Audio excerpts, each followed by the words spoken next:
Pursuant to statute, we'll have a public discussion and report from our wonderful Chief Enos. So I will kick it over to Mr. Connor to start us off. Thank you, Madam Chair. Yes, we have quite an agenda this morning. So we're starting with our safety and security updates and our Q3 report of state inspections. And then we'll be moving on to our ESE program review update. We'll also be talking about the progress made since our last meeting with the African American History Task Force and our progress towards exemplary status.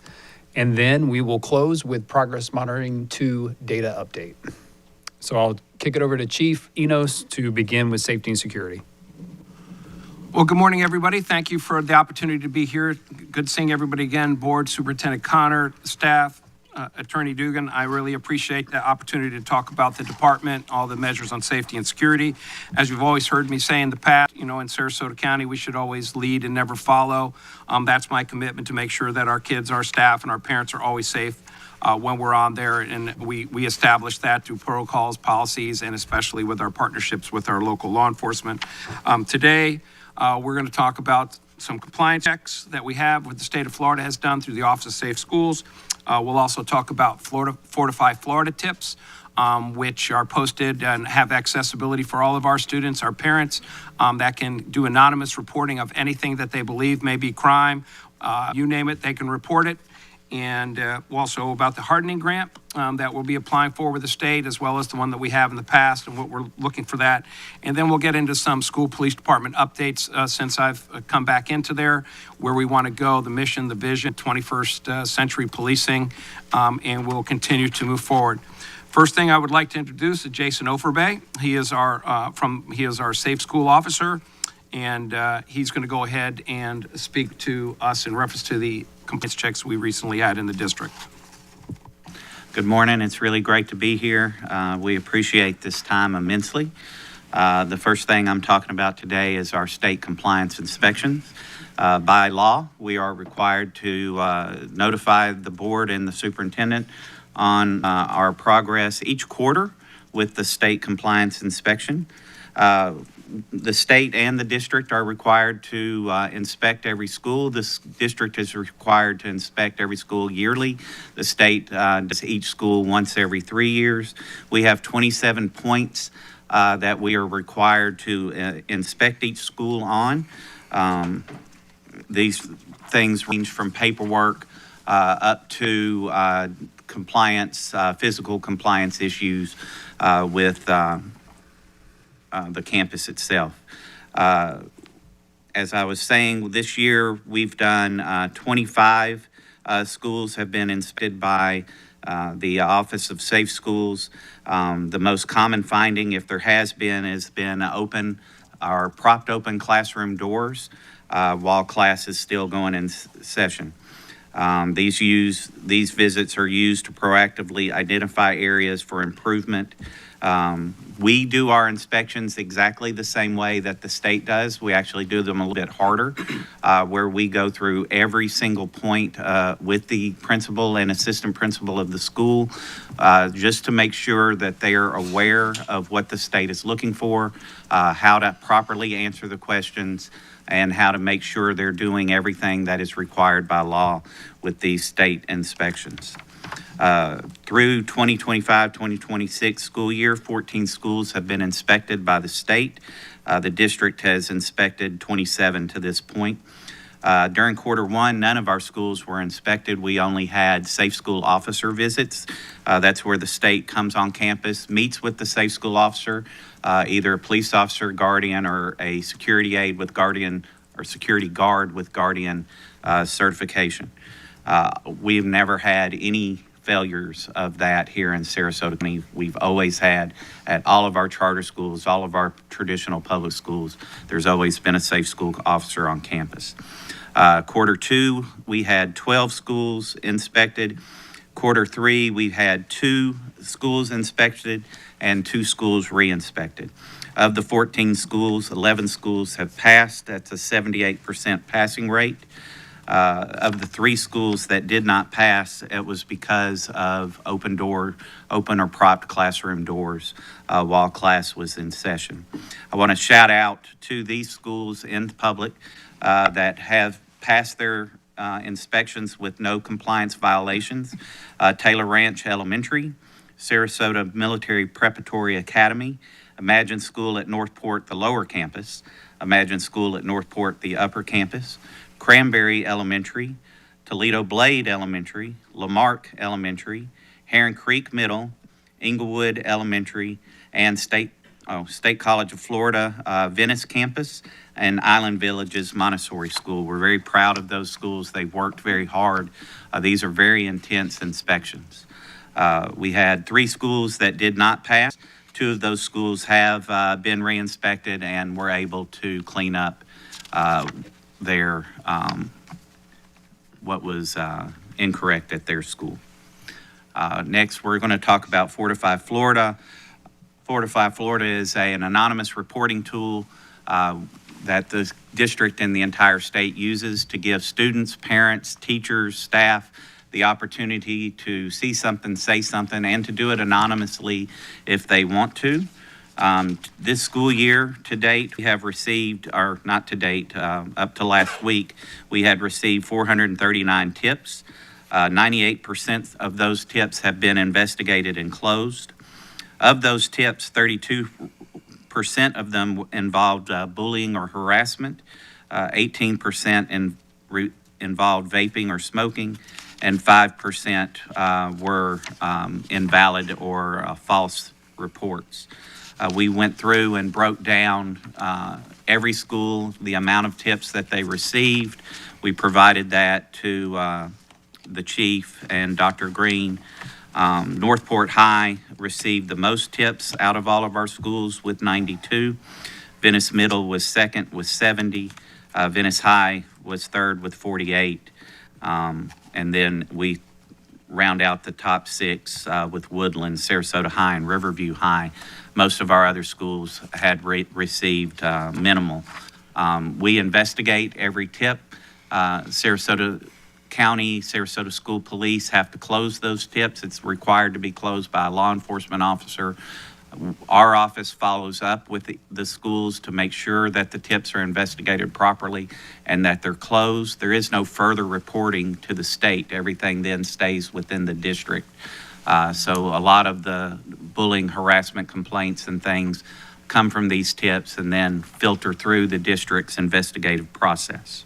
I would also add in there for the parents and the students, this is a very, very important tool that came out of the Marjorie Stoneman Douglas tragedy that happened in 2018, that if you do have something, please, it's always better to err on the side of caution. We want you to send it the tip just so we know, people ask, well, what happens after hours? If it's after hours, we use all the local municipalities as well as the sheriff's office, as well as conjunction with the school staff and administration and our officers. So no matter when it comes in, it can be at 1 o'clock in the morning or whether it comes in at noon, we're going to make sure that we use all the resources we can because this is something that we look at being very, very important. And that being anonymous, we're hopeful that students will step forward.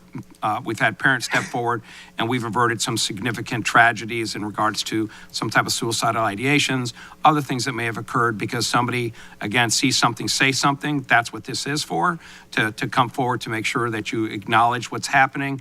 And just so the community knows that every single one of these tips that we get, no matter what time it is, 24 hours a day, is that they're investigated and that we have documentation to show that they're closed out. So again, please continue to use this as it's something that's very, very important to keeping our campus safe as part of our layered approach. Before we move on, to go on top of what the chief says, the district does have a 24/7 operations center where people can call in. We advertise the emergency number if they have issues, but they also monitor these tips. And it is one of my pleasures in life is to call the chief at 2 or 3 in the morning to make sure he is aware of the tip. Mine as well. And we follow up at 2 or 3 in the morning because we do have people working, making sure that the sheriff's office or the local jurisdiction is following up at those children's homes. We help provide the information to the sheriff's office or Sarah PD or Longboat Key or where the kid lives, what the issue is. And if there are other things, if those are students of concern, other things that the officers may need to be aware of. The next thing we are going to talk about is our school hardening grant. This is money that is given to schools to use to harden infrastructure at the schools. We've had this grant going for years, but after Marjorie Stoneman Douglas in 2018, the state passed a law that requires that districts use it only for school security purposes. Last year, the state of Florida issued out $42 million to all the districts in the state. Sarasota County's money was based off of student enrollment, and we received $647,105. That's prior to sharing with the charter schools. This current school year, the state allocated $20 million and used the same method as last year with the 24-25 student enrollment. This year, Sarasota County received $273,573. That's also prior to what we released to charter schools. That money is being used last year, the year before, we've used it for hardening of Lakeview Middle School and Lakeview Elementary School, I apologize, and Venice Elementary School to make sure they had a secured vestibule with bullet-resistant glass and walls. This year, we're looking at doing that also at STC Northport and or doing egress gates at our middle and high schools, emergency gates at the back side of the property, and then adding any extra gates we may need at elementary schools. And then continuing on with this is, safety and security is a layered approach. We have open gate at all the campuses, except elementary, but we have in a majority of the campuses, we use them for games. It's a, weapons detection system that we employ, as well as another layer is, I'll have Sean O'Keefe talk about the next thing that is coming out for that layer. It is called Omni Alert. Hello, good morning. Good to talk to everybody again. Want to bring back up another update with Omni Alert. We talked about this a couple different times, but Omni Alert is an AI-powered processing being implemented in all of our cameras, existing cameras, at the elementary school level right now. In seconds, Omni Alert AI gun detection can identify gun threats, verify detection, and initiate automated responses. This is a very important part of giving all of our staff and students the best possible outcome in a very bad event.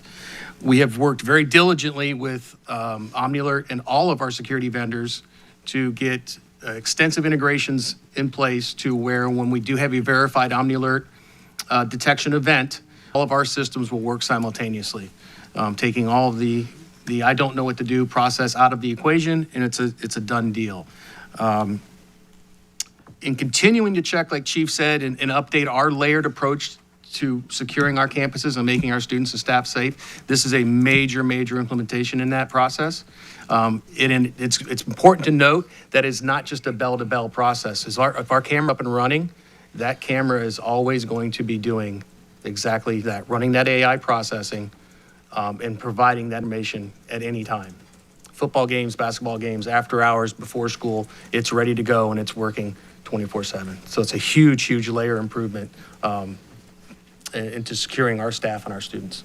And thank you to the board for being able to do that. It also, with our partnerships with the municipalities and the sheriff, is they are also receiving these alerts in real time. So again, the response on the alert ultimately saves lives, because the faster you can lock down the school, faster you can take care of kids, the less that you hope there's any tragic consequences from the bad guys' actions. So again, it's just another approach that we're using to be able to keep kids safe and using technology towards the goal of safety. We'll do some real quick stuff I don't think has ever been done here regarding to the Sarasota Schools Police Department. The Sarasota School Police Department will be considered by national average as a medium-sized agency. We have 153 total employees. 74 are sworn officers. To give a little bit of context, the sheriff has 508. Northport and Sarasota PD both have over 150. We'd be the fourth largest agency in Sarasota County. We have more than Lombo Key, which has 19, Airport Police 15, New College 15, and even Venice Police has 55. So we have 74 sworn officers and a staff of 153 moving forward. Also, we have a lot of dedicated officers. You'll see at the end, we've had a lot of nominations for CARES. We've had nominations for Employee of the Year for their schools, for the district. We have a lot of people that bring a lot of experience to us. Here's just a few things behind the scenes using with Craig Maniglia and his amazing staff, In Touch Magazine. We're out there at the Halloween parades. We're there, for all the different holiday functions. Do the Right Thing down in Northport, Richard Ward's kids for actually doing the right thing. We have a big banquet for them. So we make sure that we're doing everything that we possibly can do with kids.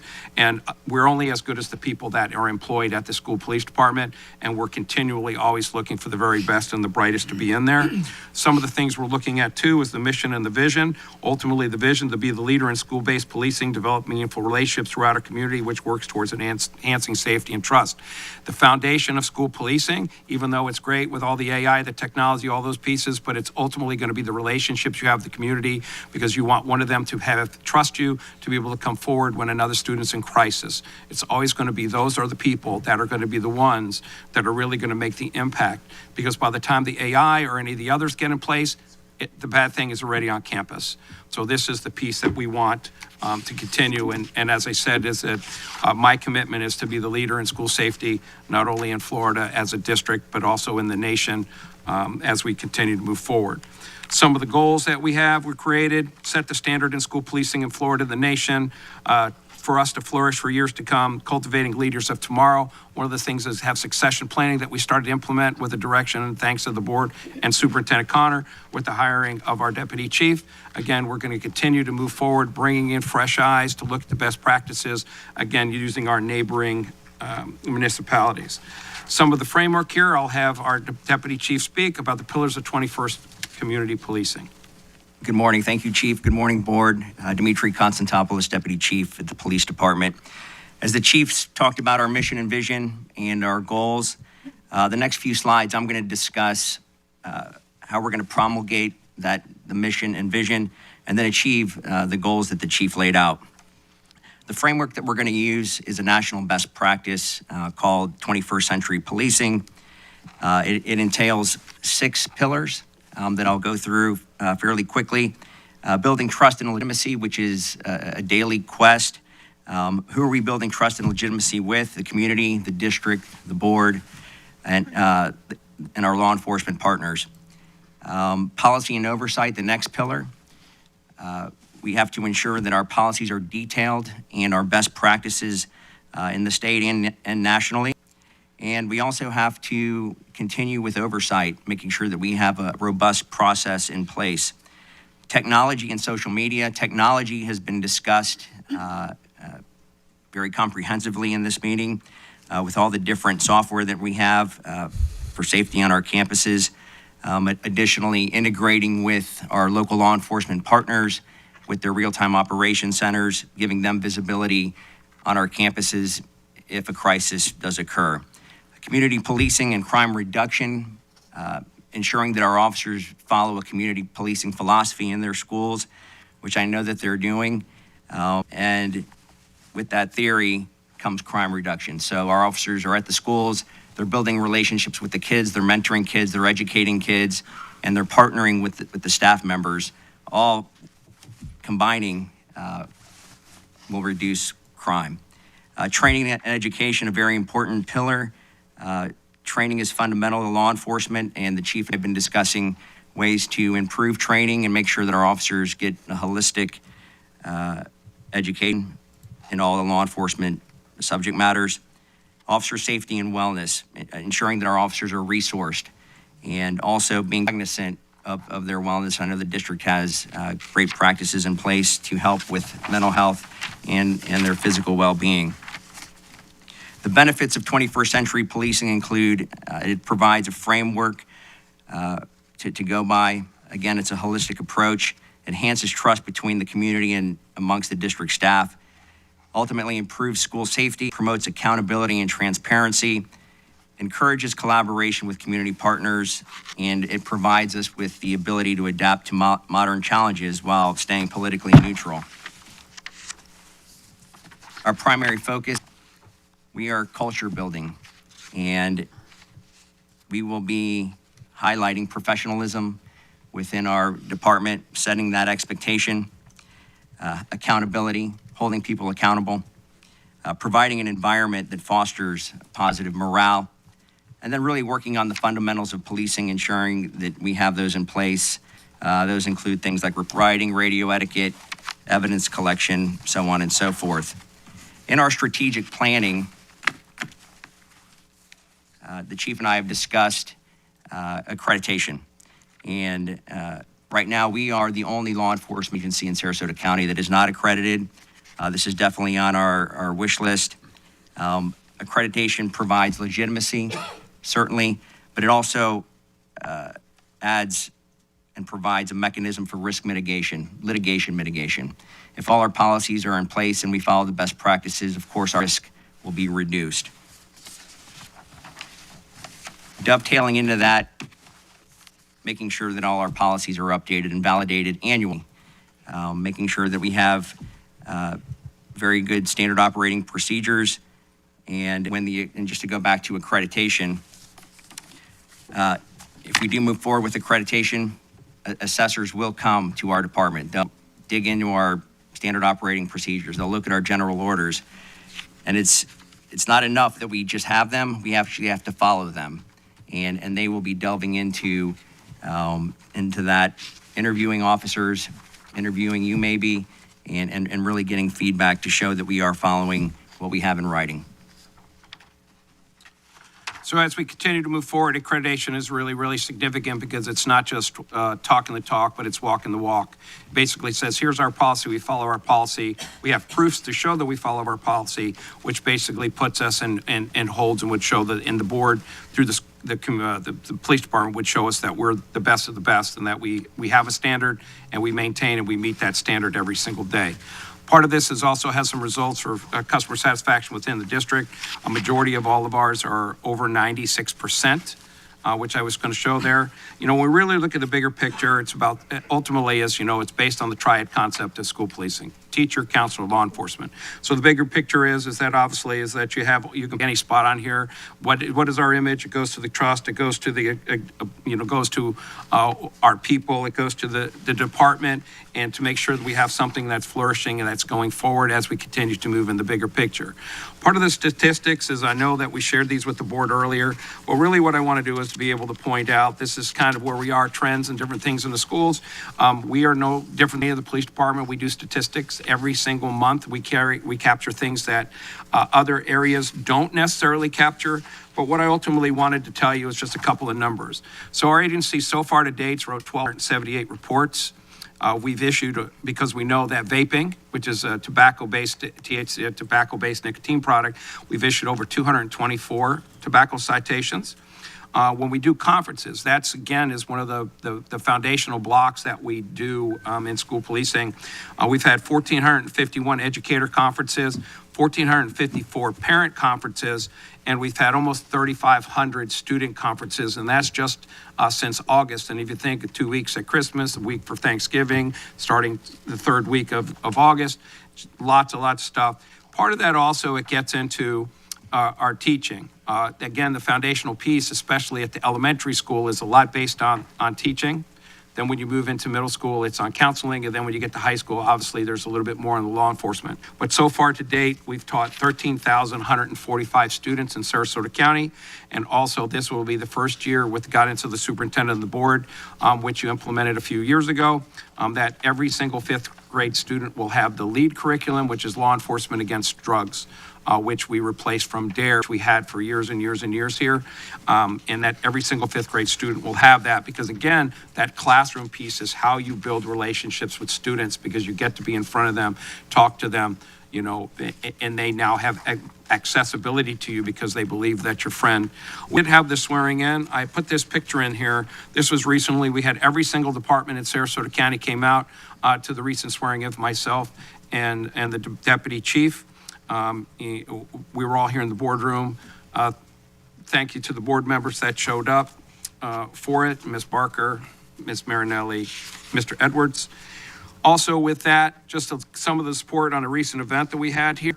One of the things that we talked about with bringing in our local partners is that they've committed when they came there today. They basically told us no matter what we need, is that they're going to be here because obviously a lot of them also have children, and how our school district goes will also be how they go.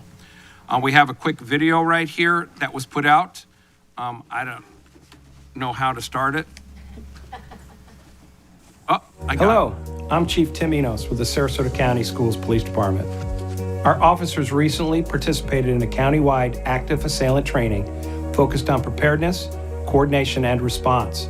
The purpose of this training is to make sure our school resource officers, our local law enforcement, and fire rescue partners understand each other's roles and can work together effectively during a critical incident.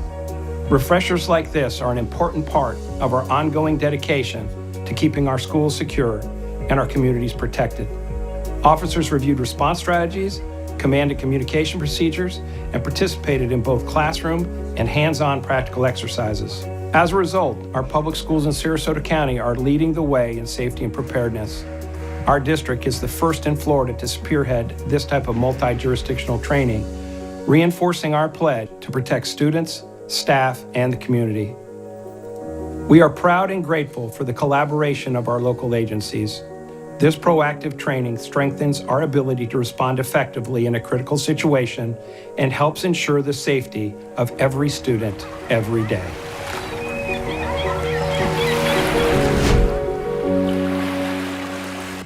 So just a little bit about that is we picked this Tuttle Elementary in the city of Sarasota, Sky Ranch out in the county for the sheriff's office, Northport High School for Northport Police Department, and Venice High for Venice Police Department.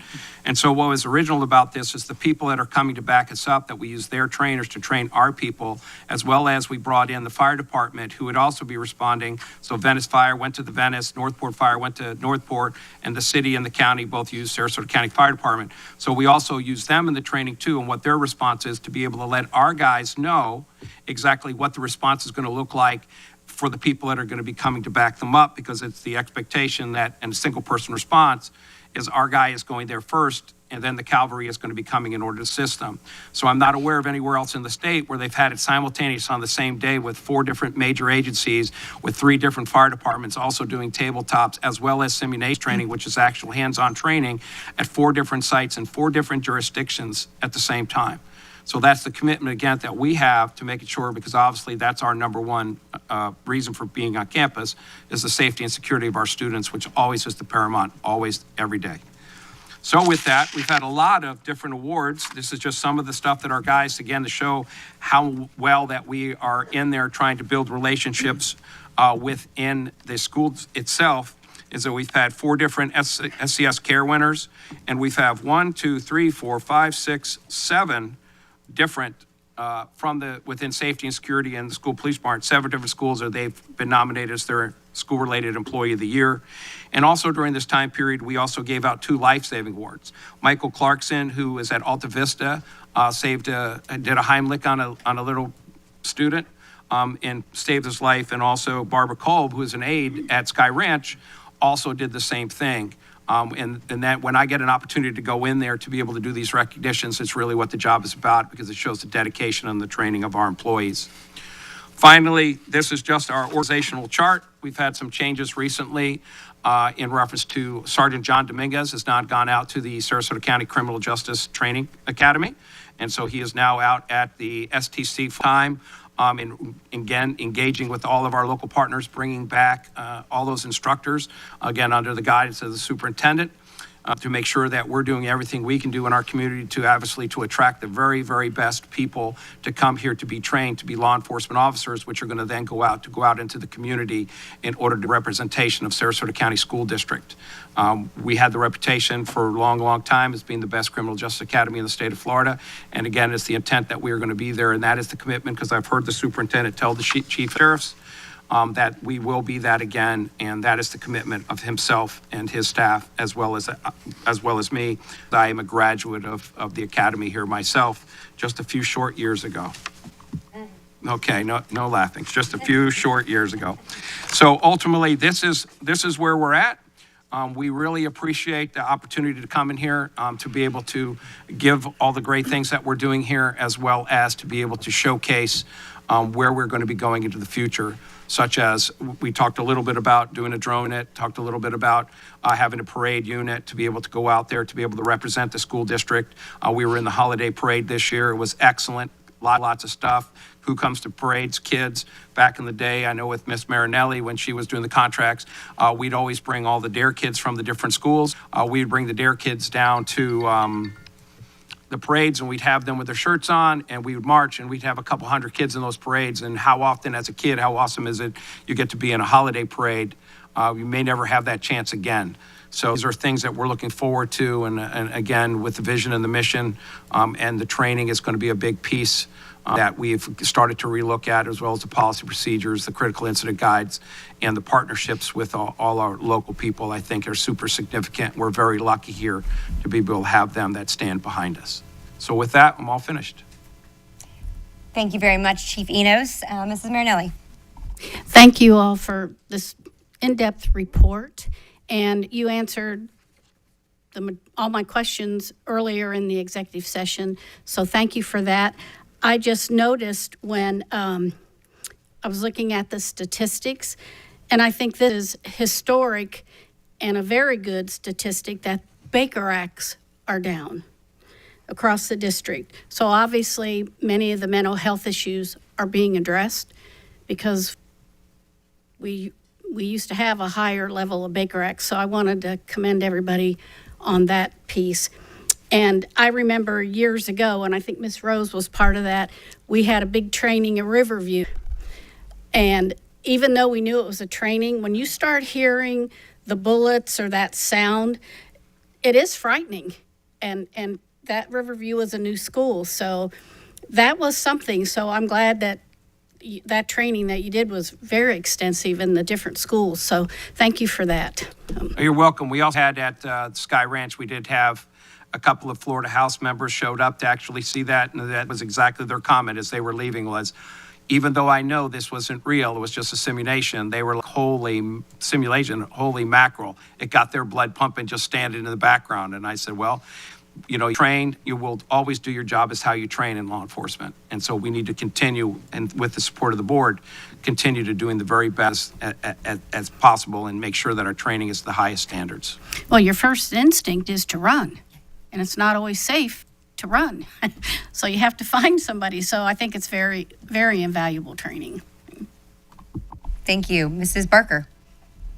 Thank you. I first of all want to acknowledge that just put in my mind, imagine for children and teachers who do this once a month, once every couple months, and I think it's important for us to remember that that is a part of their lives, and it can be unsettling. I've been in schools when there's been a lockdown and we didn't know it wasn't a drill, actually, and it is. It's very scary. So thank you for being there to keep us safe, Chief Enos. And then my question is, you were talking about accreditation. Is there a financial obligation associated with that? There would be. You'd have to have somebody come in. Usually you bring in somebody who's an assessor that would come in there to get you to make sure that to basically point out deficiencies so that you would be able to correct them before the actual assessors come in. But there is a financial, and that would be something later down the road that the superintendent, as well as the board, would have to be aware of to see if that's where that we would want to go. I know that during the current budget time, that this is just something that 3 to 5 years down the road, that's really looking at realistically to become accredited. It's just something to put on the radar that it's just another level of professionalism within the county, as within police departments in general, that everybody strives to be there because it's the gold standard. Thank you. I appreciate that. Thank you. Mr. Edwards. Thank you. I feel blessed that we have our own police department. I know that that doesn't happen across the state, that in-house school resource officers is frankly unusual. And I think it's important. And I do acknowledge that in every way I can, especially by showing up to all of the events where officers are sworn in and celebrated, because the safety of our students and our staff is paramount, I think, to everybody that sits up on this dais. But you mentioned budgets, so I'm going to do a little deeper dive here. no one take offense, but we do the state inspections and the Fortify Florida tips. Noticing that we do it, I saw the State College of Florida. I saw private schools on this list. I know we're obligated to do charter schools. If for example, we not have our in-house, would that be a sheriff's responsibility to do that for all schools? Is that how that gets done? Yes, sir. It would be, if we didn't have this office and the police department, the school board would have to negotiate with the sheriff's office to have them do that. Okay. And so I guess, I mean, we want everyone to be safe, so I'm not nickel-diming it that way. I just feel that if it's our offices and our officers, then we should be compensated for that. Does that show up in our budget that way? I mean, if it doesn't, I want to make sure Mr. Parento has an opportunity to add that onto our wish list. So at the charter schools, I mean, we go out there and do that. I mean, it's part of that person's daily responsibility. So if that was something that the board would look at, it's again, as part of the service to the superintendent, that would be something where they would be able to pass on. They do receive safe and drug-free school dollars from the state of Florida. So that would be something that could be looked into, with the superintendent. Yeah, I see a gap of, I mean, I'm happy that we're able to provide the service and that we're the folks that do it, but it just seems that we should be compensated as if the sheriff were the sole entity. I'm sure they wouldn't do it for free. So I just want to make sure that the dollars are tracking, especially since we're going into some pretty significant budget conversations. Thank you. Additional comments?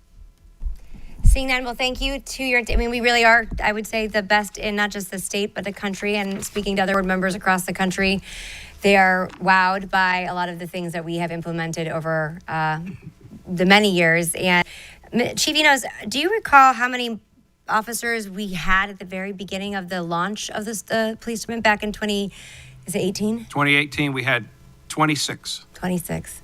So I find these numbers extraordinary, and I know a lot of it's mandated, but also I think there's a best practice that you come with that knowledge, and certainly your team. And I know that there's no way to guarantee the 100% safety, but as far as deterrence and preparedness, I think are unmatched. So I really appreciate the work. I really appreciate the updates.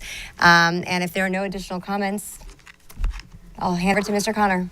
All right, thank you. We'll move on to our next section, which is the ESE Program Review. I'll start with Dr. Hutchinson.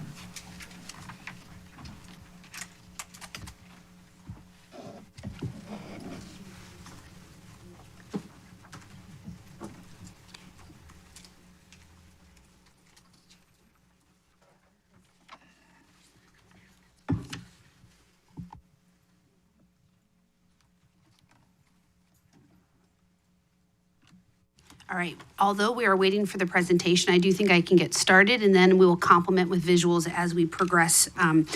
This is our final planned update for the ESE Programmatic Review, which is a celebration. That doesn't mean that we won't talk about the division of ESE, but as it pertains to the Programmatic Review, we will be focused on that conversation today, unless otherwise directed by the superintendent.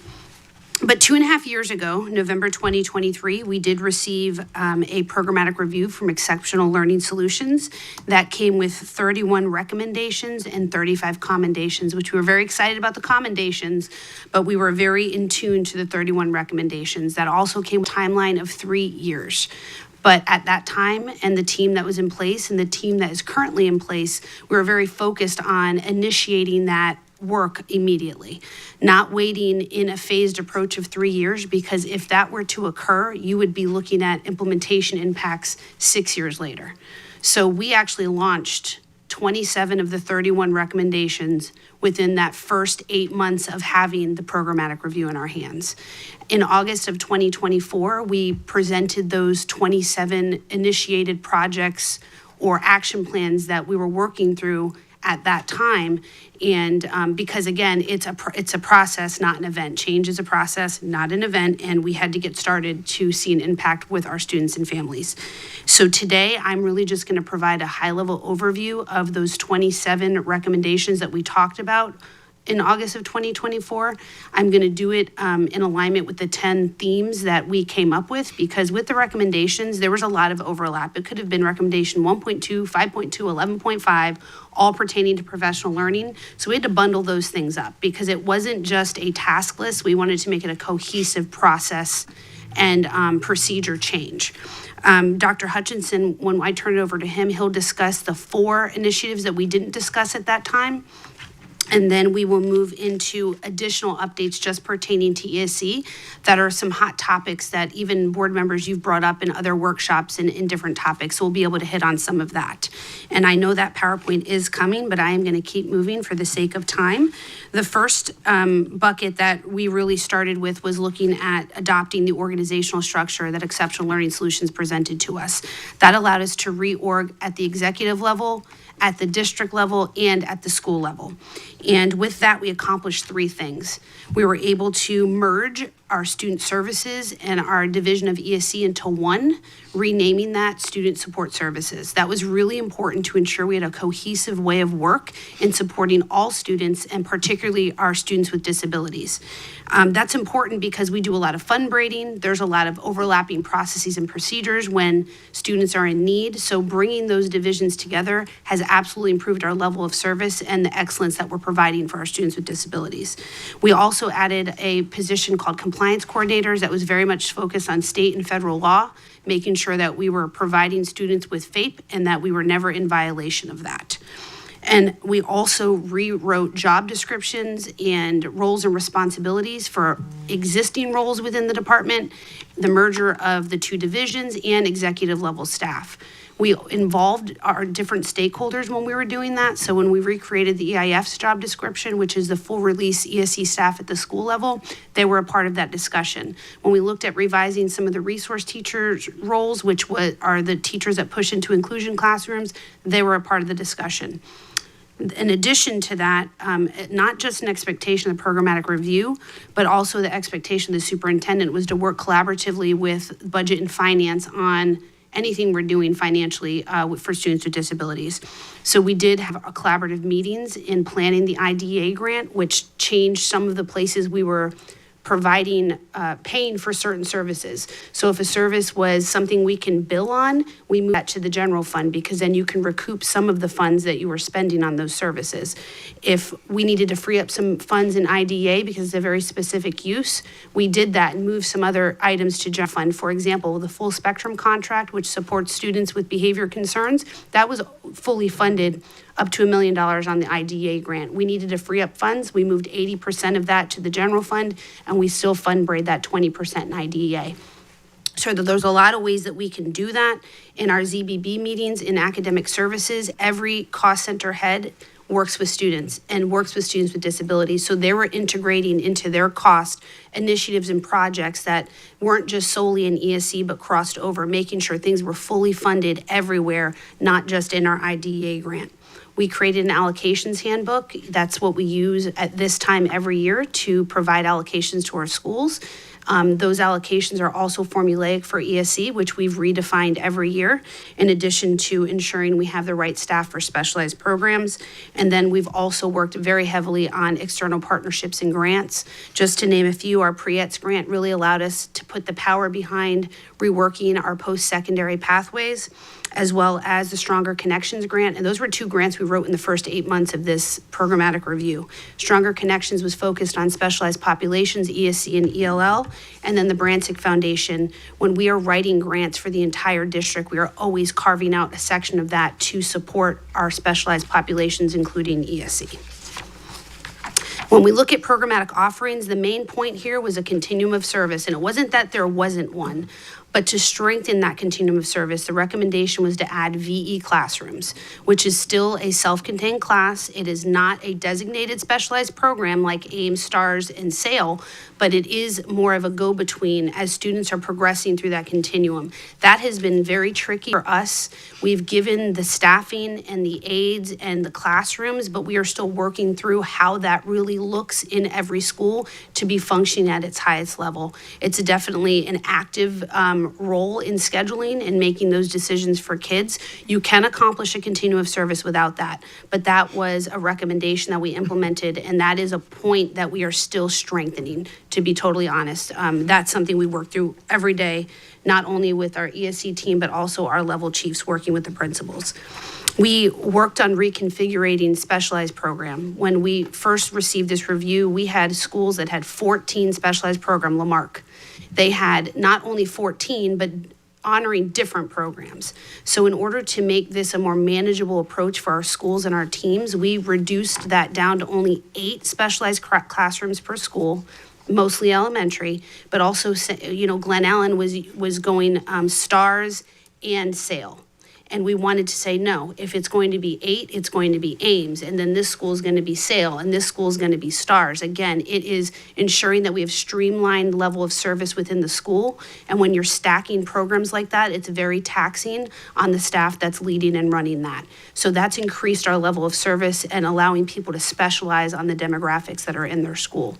We also change where they are based on our demographics. So for example, one of our highest level of need is AIMS, so we are adding AIMS units, whereas our lowest level needs actually is turning into STARS, where we're reducing those programs across the district. So we're constantly evaluating at this time of the year for the next school year, where do we need programs based on the students that are being staffed within our specialized programs.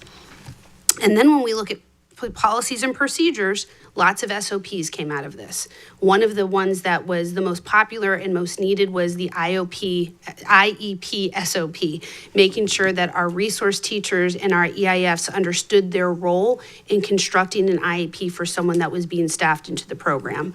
Another one that Dr. Hutchinson is actively working on to complete this year for the start of next is a guidance document for determining when one-on-one aides are allocated. Because what we don't want from school to school is that's a different experience. It is the highest level of intervention to be provided, so we have to be very specific about who earns that and why.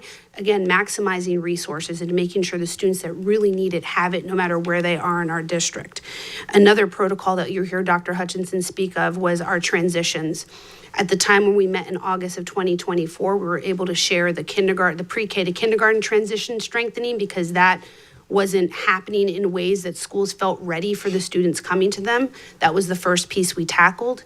And then we moved into the other transitionary grades. Dr. Hutchinson's going to share more about that, internal and external student transitions, because we've really strengthened that since the last time that we spoke.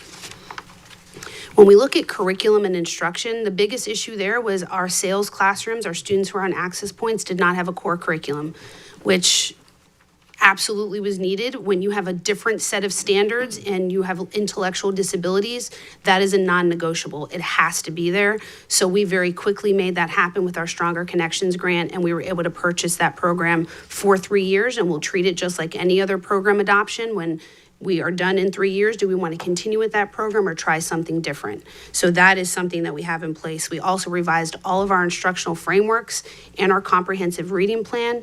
We created a comprehensive tiered intervention plan thanks to the academic team led by Ms. Manelli and Dr. Green.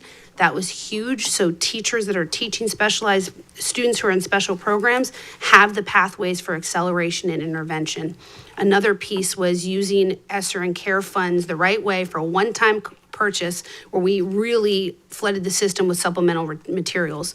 The original curriculum adoption that occurred here years ago, we didn't buy the supplemental materials that teachers need if you're not the core teacher. So we were able to really step that up, buy the partnership materials and other materials that our teachers had reached out and said that they needed and wanted. And those are fully in all of our schools right now. So that was very exciting. As far as data usage, we just strengthened that. They were using data, but we needed to make some advancements, incorporating performance matters and incorporating our dashboards to ensure that no matter what the student was, you can get in there, triangulate data, and utilize that for planning the needs of the students. Transitions, again, Dr. Hutchinson is going to explain in more detail, because although we did launch that, there was a lot more work that was done between now and then that he will share.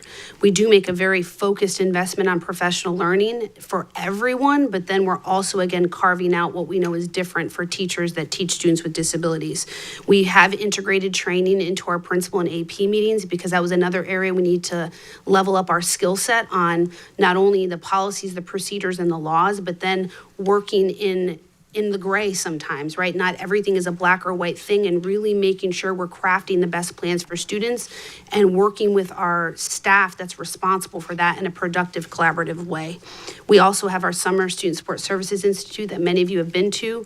We've had amazing keynote speakers there focused on a lot of different areas based on what we see the data telling us we need work on. And we also have specific learning pathways that we carve out for certain schools. Oak Park has had a lot of job embedded support based on the needs of their school. Dr. Hutchinson later in the presentation is going to share a specific pathway for all of our specialized program teachers.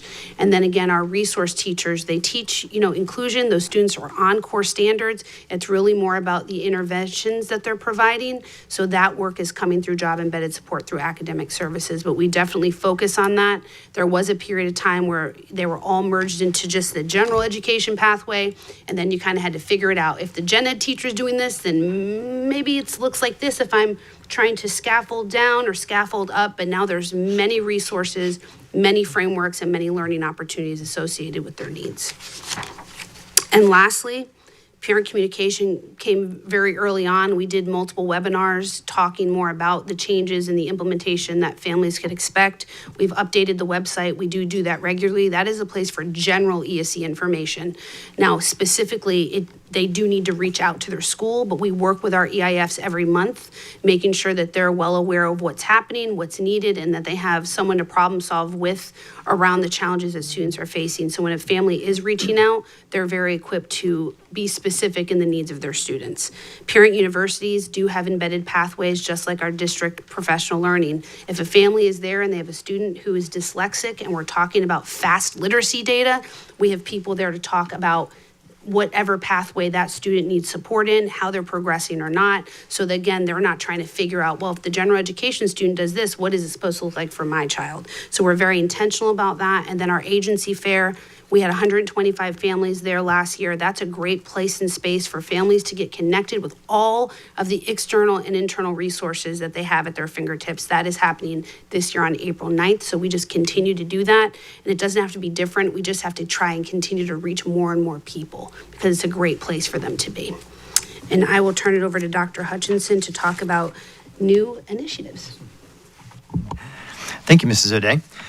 And so as we have had a chance to really systematize all of those procedures and recommendations that Mrs. O'Day has discussed, there are a few others that we haven't had an opportunity to share with you an update on. And so we would like to take a moment and do that. And the first one, it was recommendation 4.1. And 4.1 really was revolving around strengthening our MTSS framework here in Sarasota County Schools. And we did have a foundation which we're appreciative of a starting point. Our district had worked to establish some protocols that honestly were not necessarily implemented across the entire district at the same level of efficacy. And so one of the goals of our academic services team in general is to have alignment under all of our teams that are working under that academic services umbrella, especially when it comes to those systems and structures that we have in place that are supporting our students and supporting our staff. So we do know that the MTSS framework in and of itself is about having responsive instruction and intervention. It is not designed as a pathway to an ESE eligibility. It is a gen ed initiative. And so with that lens, though, we also recognize that if there's a way that we can better equip our teachers, where we know that that's going to better support our students, we're going to do that together and in a collective effort. And so we had an opportunity to work myself with Chief Minnelli and some other core leaders created a MTSS design team in January of 2025, and we were able to start that process of rolling out what is that going to look like across the district. And so we had district staff who were kind of experts in their fields. We had school staff members who were experts in their fields, teachers, administrators, program specialists, a very collaborative group had come together. And what we've been able to do there is to, over the last calendar year, so the 2025 calendar year, was build out really a handbook that is going to guide all of our schools when it comes to our MTSS framework. That handbook has two different components. It has an academic component and a behavioral component. I know we've been talking about how are we going to continue to equip and support our teachers when it comes to both of those areas. And so our MTSS design team is finalizing that work this spring. We have our last few meetings that are set where we're going to tie all of that together. Part of that framework and handbook will be the comprehensive tiered intervention plans that Mrs. O'Day had referenced earlier, to where we are going to be able to really empower and equip our teachers and our staff members to be able to look at the needs of our students through a responsive instruction and intervention lens, both on the academic and the behavior side, to be able to provide and tie all that together to support them. So we're very excited to be able to pilot that in August of 2026 and to be able to have full implementation as we learn from that pilot next year and then bring all of our schools on board the following year. One of the other big areas that we absolutely wanted to kind of address and tackle was the recommendation that pertained to policies and procedures around emotional and behavioral disabilities with our students. And so, when we looked at that particular recommendation, it helped reinforce that we want to make sure that we are not misaligning or misidentifying students based on their need. And so when we have looked at how we've been able to kind of reframe our specialized programs, we have been able to implement and develop a number of eligibility checklists. And what those checklists have done is they have helped us to have consistency across the district to ensure that when we are considering an eligibility or a more supportive environment for a student, that we know that what has happened at school A is going to look the same as what's happened at school B, because it's child focused and it's focused on the needs of that individual student. So the IEPs are all developed together with our families, with our school staff, with our district staff, ensuring because we have to be compliant, right? But we're keeping that instruction and the needs of the students at the forefront of that, and ensuring that with the support of our district staff, when we are going through our checklist, that we aren't missing steps, that we aren't pre-identifying or even have the appearance that there's a pre-identification or determination of what an eligibility should be. And so through our checklist, what we're able to do is, again, provide that consistency when it comes to supports for our students.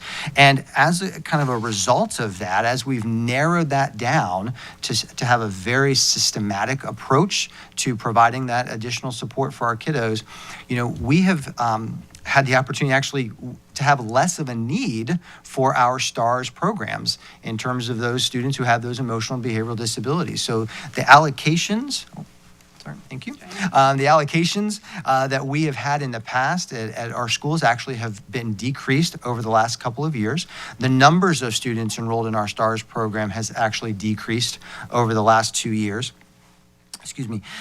And we've been able to, through that very individualized eligibility and evaluation of our students, been able to ensure that the kiddos who need, let's say, an AIM program are receiving that type of support, that type of instruction, and that their IEP is geared towards the needs that child is demonstrating.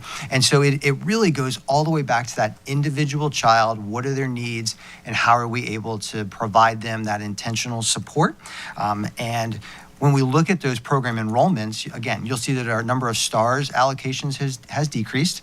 The number of students enrolled in our AIM program have increased, and we actually have added an additional AIM allocations, and we have made some adjustments for next school year as to where we're going to be providing those services, because we know that, as Mrs. O'Day had said, there's a difference between having a program with, let's say, 3 classes versus a program with 8 classes, and how you are able to provide that individualized and intensive support for our students who need that highest level of support.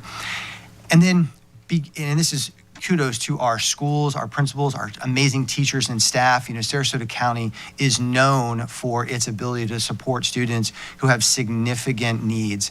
And over the last couple of years, even just from last year to this year, the number of students who require the most significant need that we can provide has actually increased 10% in just one school year. So when we're talking about those students who their matrix level is a 254 or 255 matrix, we've increased almost 75 students, from 750 students last year to 800, I should have brought my glasses, 833 students in this current school year. And again, that is all because we have incredible teachers and staff in our community who are so dedicated to supporting our students who need the most love and support. Before you move on from that, because this was a heavy recommendation, why the checklists are really important in the SOPs is because it's nuanced. When you're diagnosed OHI can be placed in any of our continuum of service, including any of our specialized program. If you're an AIMS student, AIMS can also be served in STARS. Okay, STARS not so much served in AIMS, right? That's not how that works, but it can go the other way. And OHI could be served not SAIL, because SAIL's access points. So there's a lot of ways where it could work in any way, and then there are some hard no's. And that's what we had to train people on. That's why the checklists are there. And when it becomes very nuanced because someone's presenting maybe some complex diagnoses that can be served in any setting, then we really have to think about what are the immediate things that student needs at this time. If it's heavy on the behavior, where's that best pathway? If it's heavy on the intellectual disability, we start there, and that, so it really can evolve, but we really try to look at the initial placement as the right place at the right time based on the information that we have. Excuse me, could you just explain for the public and what STARS mean, AIMS means, and SAIL? Sure. Thank you. So our STARS program is an acronym, and it used to, when we had our programmatic review, right, we used to refer to our specialized programs as cluster sites. That can have some negative connotation. And so one of the things that we wanted to do was, because of the variability of the students who are in those classrooms and programs, we established 3 distinct programs. So our STARS program is specifically for students who are experiencing emotional behavioral dysregulation, significant dysregulation that requires them to have that very small intensive class size, where the focus in the classroom is on addressing the behavioral needs of those students and then teaching what we call replacement behaviors. So when we have maladaptive behaviors with students, what we want to do is we don't want to just say, well, don't do that. We want to teach them what is that next thing I can do instead of that maladaptive behavior. So those are called replacement behaviors. So for our students in our STARS programs, we are focusing on their behavioral needs. All of those students have had intensive functional behavior assessments, behavior intervention plans are in place for them. We do have ESE behavior intervention coaches that are assigned to our specialized programs who are able to help implement those behavior intervention plans and to really engage in that systematic and intentional work of addressing maladaptive behaviors and teaching replacement behaviors. When we look at our AIM program, those are designed for students primarily with autism or have some type of an autism eligibility. They may have a medical diagnosis, but it's not required to have an eligibility of autism when it looks at an IEP eligibility. And so in those classrooms, we are focusing significantly on communication skills. We are focusing on looking at pragmatic language that will come out with our students who need to continue to build those skills.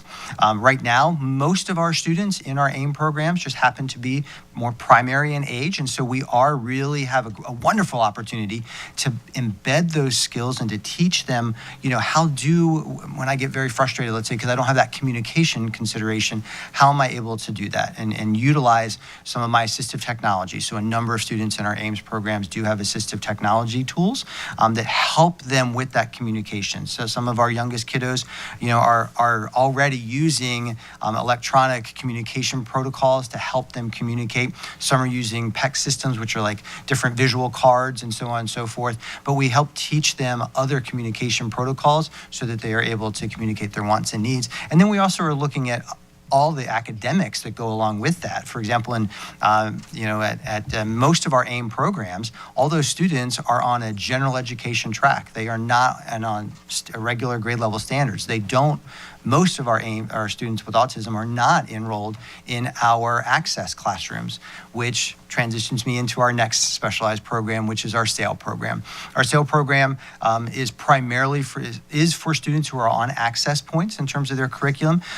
Many of those students have an eligibility of an intellectual disability that makes them eligible to be on that access curriculum to begin with, but there are students there that we really are focusing on what those access standards are as well, so that they are able to perform very effectively and independently as they continue to move from our elementary to our middle to our high school levels.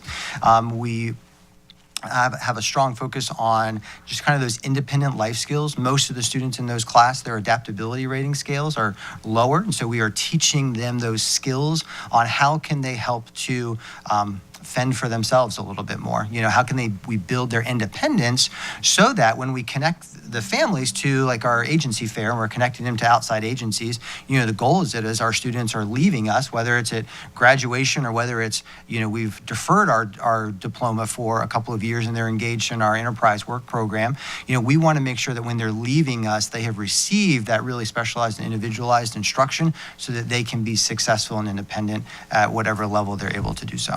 And so that's kind of our three different programs that we have. And then I don't want to forget about Oak Park, one of our beacons of light in our district. That is our most supportive environment that we have here. It is a separate day school, and the students in those classes, there's usually about 5 or 6 students in a classroom with 2 or 3 adults. They can be very medically complex, all the way up to students who, let's say they have some of those emotional behavioral dysregulation and they need an even more intensive setting than our STARS program. So a big part of how do we determine which program is best for each of our individual students does fall under the transition and transfer processes. So that was kind of the last big recommendation that I'd like to touch on today. And so when we looked at the at our transfer processes, we wanted to ensure that ultimately there were a couple of things that were happening with that outcome. One is that there was a communication focus to ensure that the schools and the families were ready on day one, right? And so when we started to divvy that out with that as our primary goal to make sure we have our students going to the right spots, we did begin and kind of divided that between an external process and an internal process. And so I'm going to talk about the external process first. And so if we have a student who's coming to us from outside of Sarasota County schools, we have put together what we call our district review team. Now, it doesn't mean that as students come into our schools and they have an IEP, they automatically go right to our district review team. We want to make sure that we are partnering very closely with our districted schools. So actually the first step in this process is that the families will go to their districted school to enroll their child. And then the IEP team at that districted school will review that student's IEP. If they feel that they are able to meet the needs of that child in that school setting, then that child enrolls just like anybody else. And then our external process at that point kind of ends, because now they're enrolled in school and they are engaged in their local school environment, and they're doing fantastic. Now let's say that family comes, the IEP team at the school reviews that that IEP and decides, I don't think that we are able to support the needs of this student in this school. It's then referred to our district staff working side by side in conjunction with the school staff are communicating this process to families so that our families know what to expect.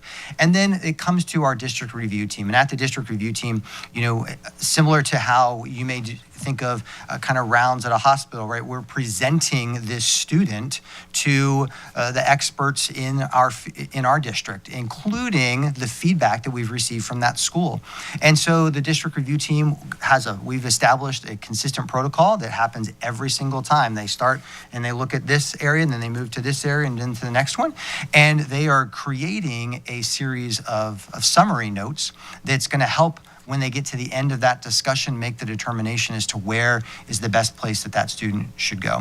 At that point, our ESE administrators, so Dr. Wasserman, Mr. Berenger, they actually, and this is a new piece that we've put into place, instead of just sending an email to school A and say, hey, here's a new kiddo you're getting on Monday, they actually pick up the phone, on a phone call, on a Teams call, we've shared the summary sheet with the schools, and we're reviewing that with them individually to talk about what are the kiddos' needs.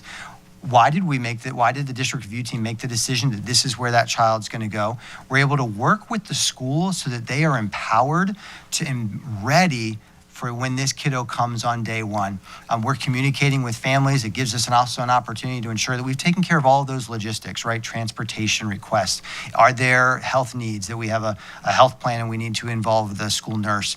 Do we have to involve FNS because we have dietary restrictions going along with the student? And so it gives a chance to ensure that everyone is on the same page and that we're able to work with the school to welcome that family in to their new school environment and engaging in those conversations so that everyone is supported and empowered for day one when that student starts. Now, internally, it honestly looks very similar. Right? The difference is internally, obviously, that conversation starts at the school site. The student is already enrolled in our schools, but the communication and the ensuring that our schools are prepared for new students and that our families are part of that conversation still is at the very top of that list. So our ESE eligibility checklists really come into play when we're looking at transitioning students from one school to another school so they can access a different program. As we work through those eligibility checklists and those transition checklists, really we're doing so in conjunction with potentially multiple schools because we aren't predetermining where a child's going to go. So we may work with, as a district staff, we may be working with the school where the student is currently enrolled, but also preparing maybe 2 or 3 other schools who have different specialized programs that this may be a child that we want to invite them to come to the IEP meeting to have a conversation with, because we want all of the folks to come around the table and especially in this process when we're considering moving to a more supportive environment where we have all of those perspectives and we can make the right decision for our students. Families are a part of that. May have a couple of different schools represented, and then together the IEP team comes up with the decision as to where's going to be the best place for that child. At that point, we also have transportation as part of that, and again, we're able to ensure going through our transition checklist that we are taking care of all the logistics. We clearly establish a start date for the kiddo to make that transition, and then we also ensure that our schools who are receiving those kids have that support that they need. So sometimes that means we deploy some district staff who maybe worked with the student at school A and now the student's going to go to school B. And so we have our district staff at school B on that first day to welcome them in and help support and provide not just a smooth transition for that student, but also for the new staff who are going to work with him or her. And so kind of going through those pieces are really just ensuring that we are equipped to receive that new student and that there is success all across the board for both student, family, and the receiving school.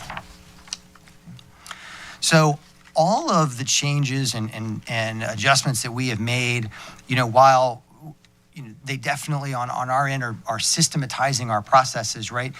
We always want to know, well, what does this mean when it comes to student and staff success? And so we kind of boil it down there. And I know I'm not trying to steal the thunder of our next presentation, or when we talk about PM2 data a little bit, but I do have a couple of shout outs and highlights that I think are absolutely critical. One, a big shout out to all of our staff, and especially at our high schools.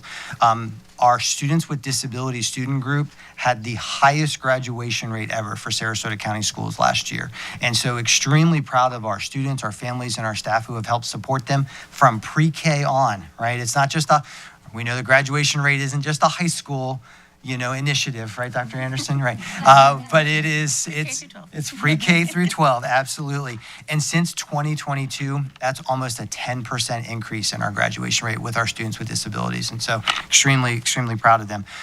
Our student achievement levels, we also want to celebrate and highlight. When we look at our students with disabilities student group, we made a 4% increase in ELA last year in proficiency levels. That means we are on grade level. This isn't just about learning gain.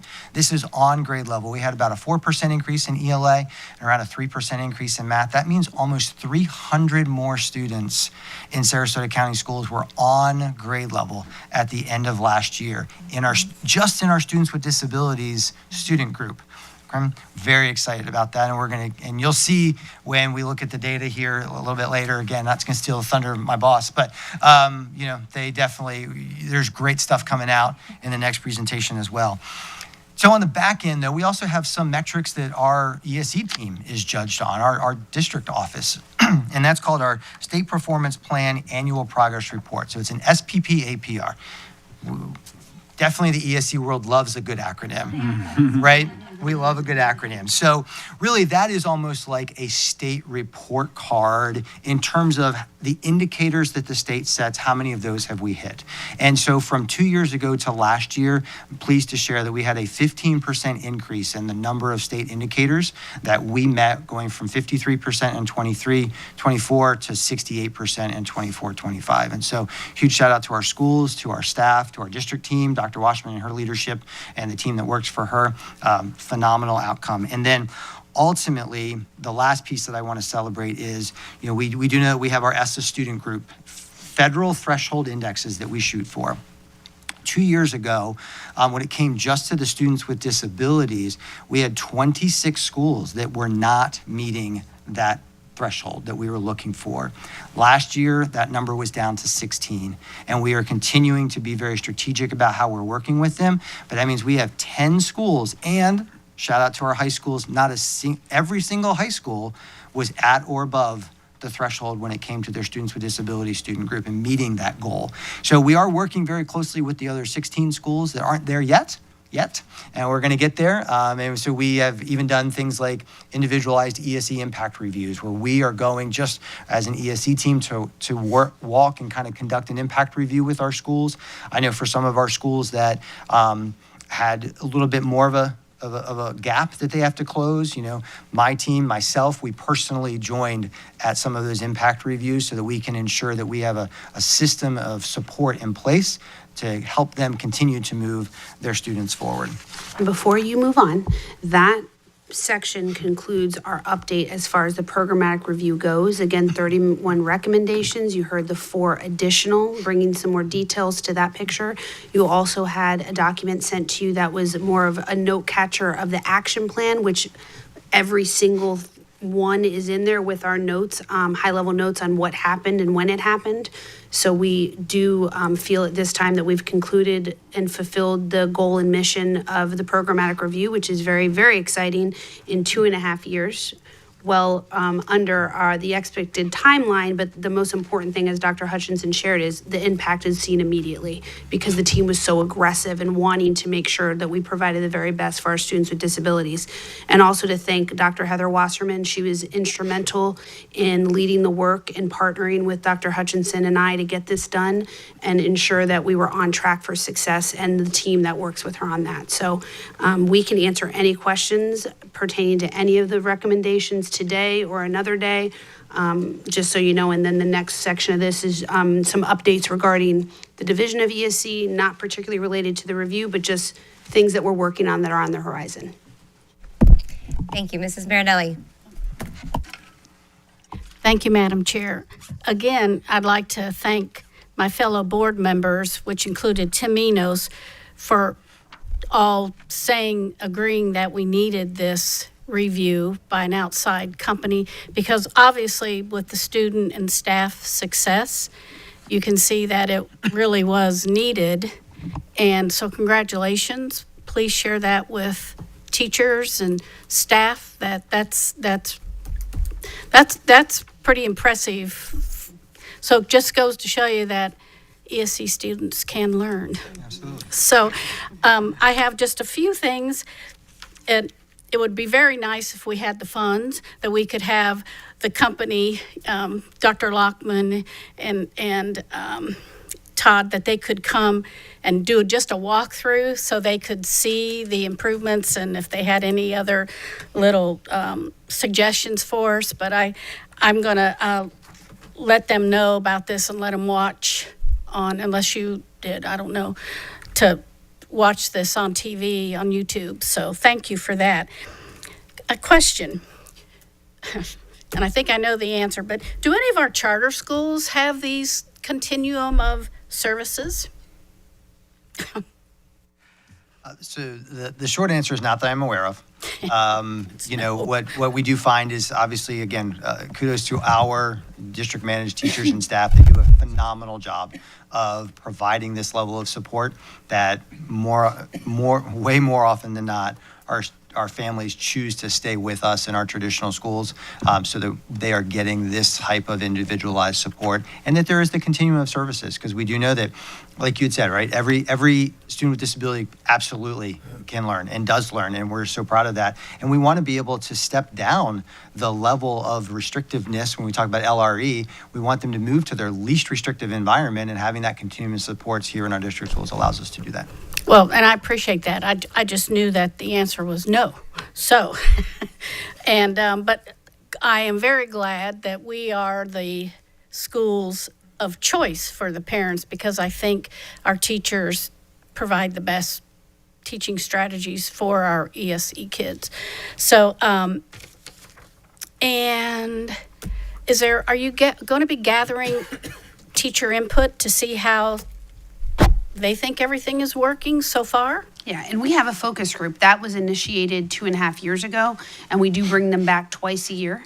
They definitely do not hold back on what they are not happy with, which is good, because we want to know, we feel like we did X and it's supposed to look like Y, but did it turn out that way? And if it did not, they're very vocal in letting us know where it fell short or where it's going well. So we do have a constant feedback loop about what we're doing, because it's never done. It's a constant advancement. Things are evolving and changing, needs evolve and change. Data tells us something, and we're constantly trying to keep up with that. But that voice is there and very, very important. Thank you, because I think that's extremely important. And I know that you're going to be breaking up some of our autistic units and behavior units for next school year. So will the schools and the staff have training ahead of time, especially if they've not had those units before? And that's a great question. Actually, we've already been in contact and communication with all those principals. Once we are through the staffing process and we know who the staff are that are actually going to be in those roles, we are going to provide a very differentiated approach in terms of professional learning for those new environment schools that have new specialized programs. And it's actually one of the components of one of the other updates I'm going to give you in terms of our kind of next steps to continue to equip and empower our teachers to be able to support all students. Okay, thank you. And then my next to the last one, this one, when you do the update for the MTSS process, Superintendent Connor, would it be possible to kind of give the board an update on that? Because I know how hard that is to implement something like that and have it be consistent across the schools. So I just would like to see, and then with that, how many behavior referrals? Because we all have heard that behavior is, and I know we're addressing it in different ways, but just if that level of student comes to the MTSS for behaviors, and then if they're able to handle them, or are they referred? That's, okay. Yeah, and I think the team would love to share with you MTSS because it definitely, we have a lot of leadership right here that is working heavily on it, that loves it very, very much, a lot. Maybe Miss Manelli. So she'd love to share just the work. She's been an integral project lead for that initiative, so we'll definitely want to share with you, showing that whole academic services approach and how that works cohesively. Well, thank you. Thank you, Mrs. Manelli. I have a hard time because I want to say my own name instead of yours, so I have to think ahead of time.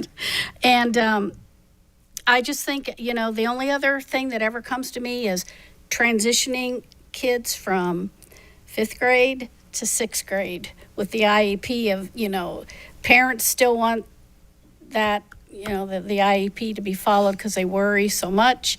And the school is saying, no, they're ready. It's okay. And then the parent feels like they're not getting listened to. And, you know, sometimes then the child is doing very, very well. But just to know that parents really feel like they need that little bit of extra support just from that transition. We're trying to do more mainstreaming in 5th grade. Really, you should be doing that more so it doesn't feel that way. Yeah. Because 5th to 6th already feels that way.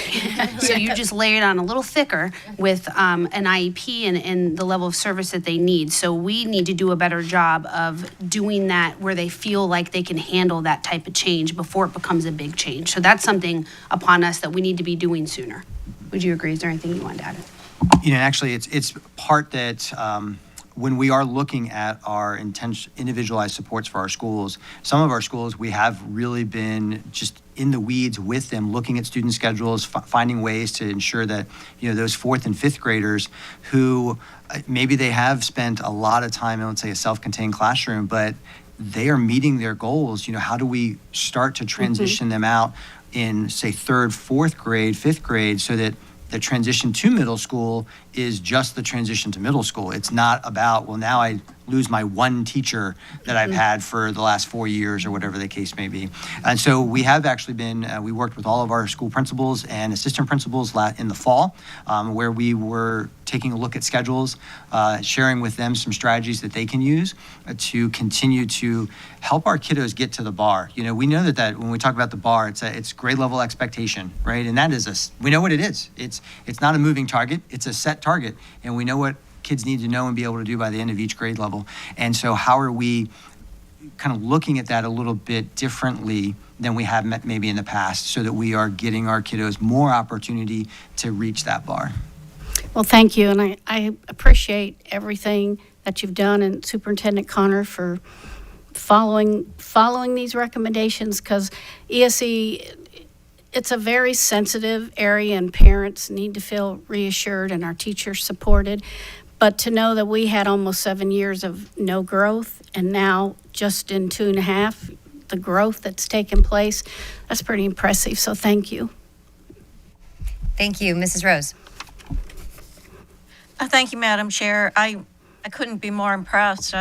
As an ESE teacher for over a dozen years and more in this district, I am truly amazed. I have to thank Ms. Marinelli for spearheading, bringing in an outside specialized company to assess where we were and find all the things that we had been experiencing for years. And Superintendent Connor, wow, your team, amazing. I couldn't be more pleased. Previously, the focus was on compliance, everything, compliance, and you've made it a baseline requirement and done what we need to be doing for our ESE students. And in addition to building a culture, you've got highly developed systems of support that are apparent in getting results. You have academic and behavioral interventions that are accessible to teachers at every grade level, every school. I mean, truly amazing, and I love that you have specialized impact reviews for the progress, the student success of our exceptional student education students. Phenomenal, thank you, amazing.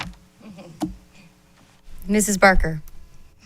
Thank you. This was a wonderful presentation, very exciting to see all the things that are happening here. At a very high level, and I think it's important for the public to know this, can you talk a little bit about how much funding we get from IDEA at the federal level and what we get from the state, and then how much we spend on ESE services for our students?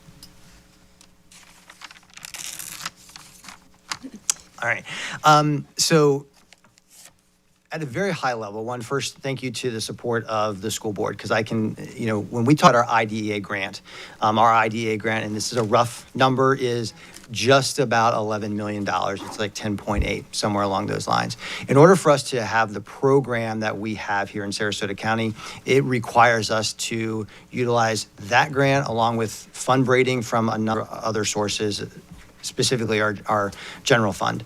And so, when we talked a little bit about, the need for, the number of students who are coming into Sarasota County who are at the highest level of service matrix, so those 254, 255 matrices. So the way that is funded, it is funded on a weighted basis. So the higher the matrix level, the more funding that comes with that.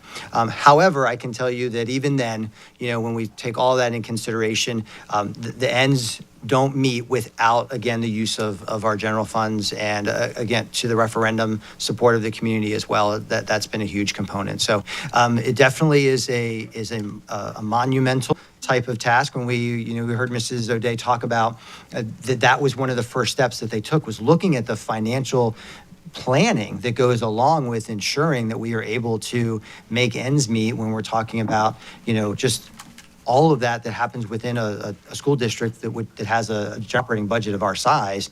But when you talk about the most intensive students who need our most intensive level of support, right, we know that we're going to go above and beyond for that. And so there definitely is a little bit of creativity when it comes to trying to fund all those together. Yeah. Our IDA is about $10 million, and it does house a lot of staffing, more particularly our aides.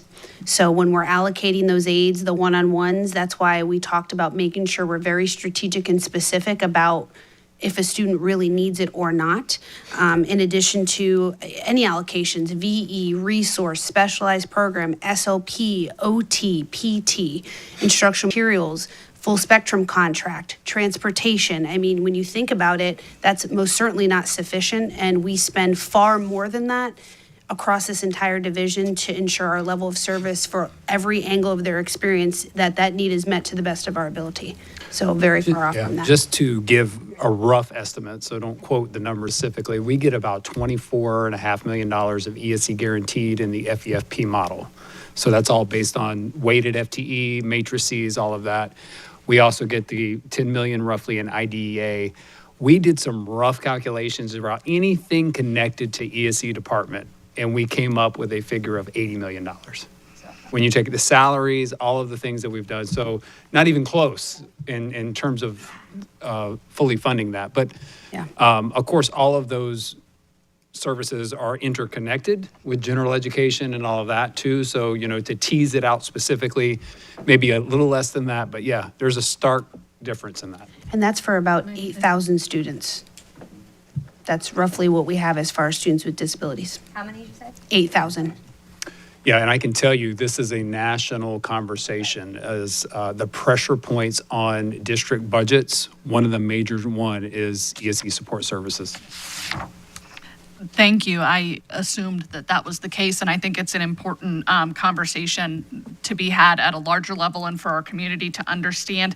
And so moving from that bigger idea to more specifically here in Sarasota, you mentioned the VE class is continuing to be kind of something that you're working through. Can you talk a little bit about maybe the direction we're heading there? Yeah, so we added that as a continuum of service to ensure that we weren't going inclusion to specialized program. And it was difficult to service more than inclusion within inclusion. So the VE classroom was added, and what the pain points that have occurred is who belongs in VE. And just because I'm not learning at the same rate as my peers doesn't mean I go into a self-contained classroom. So there were some nuances with that. And students that maybe need to be specialized program, it's already extreme. that's not a placement either.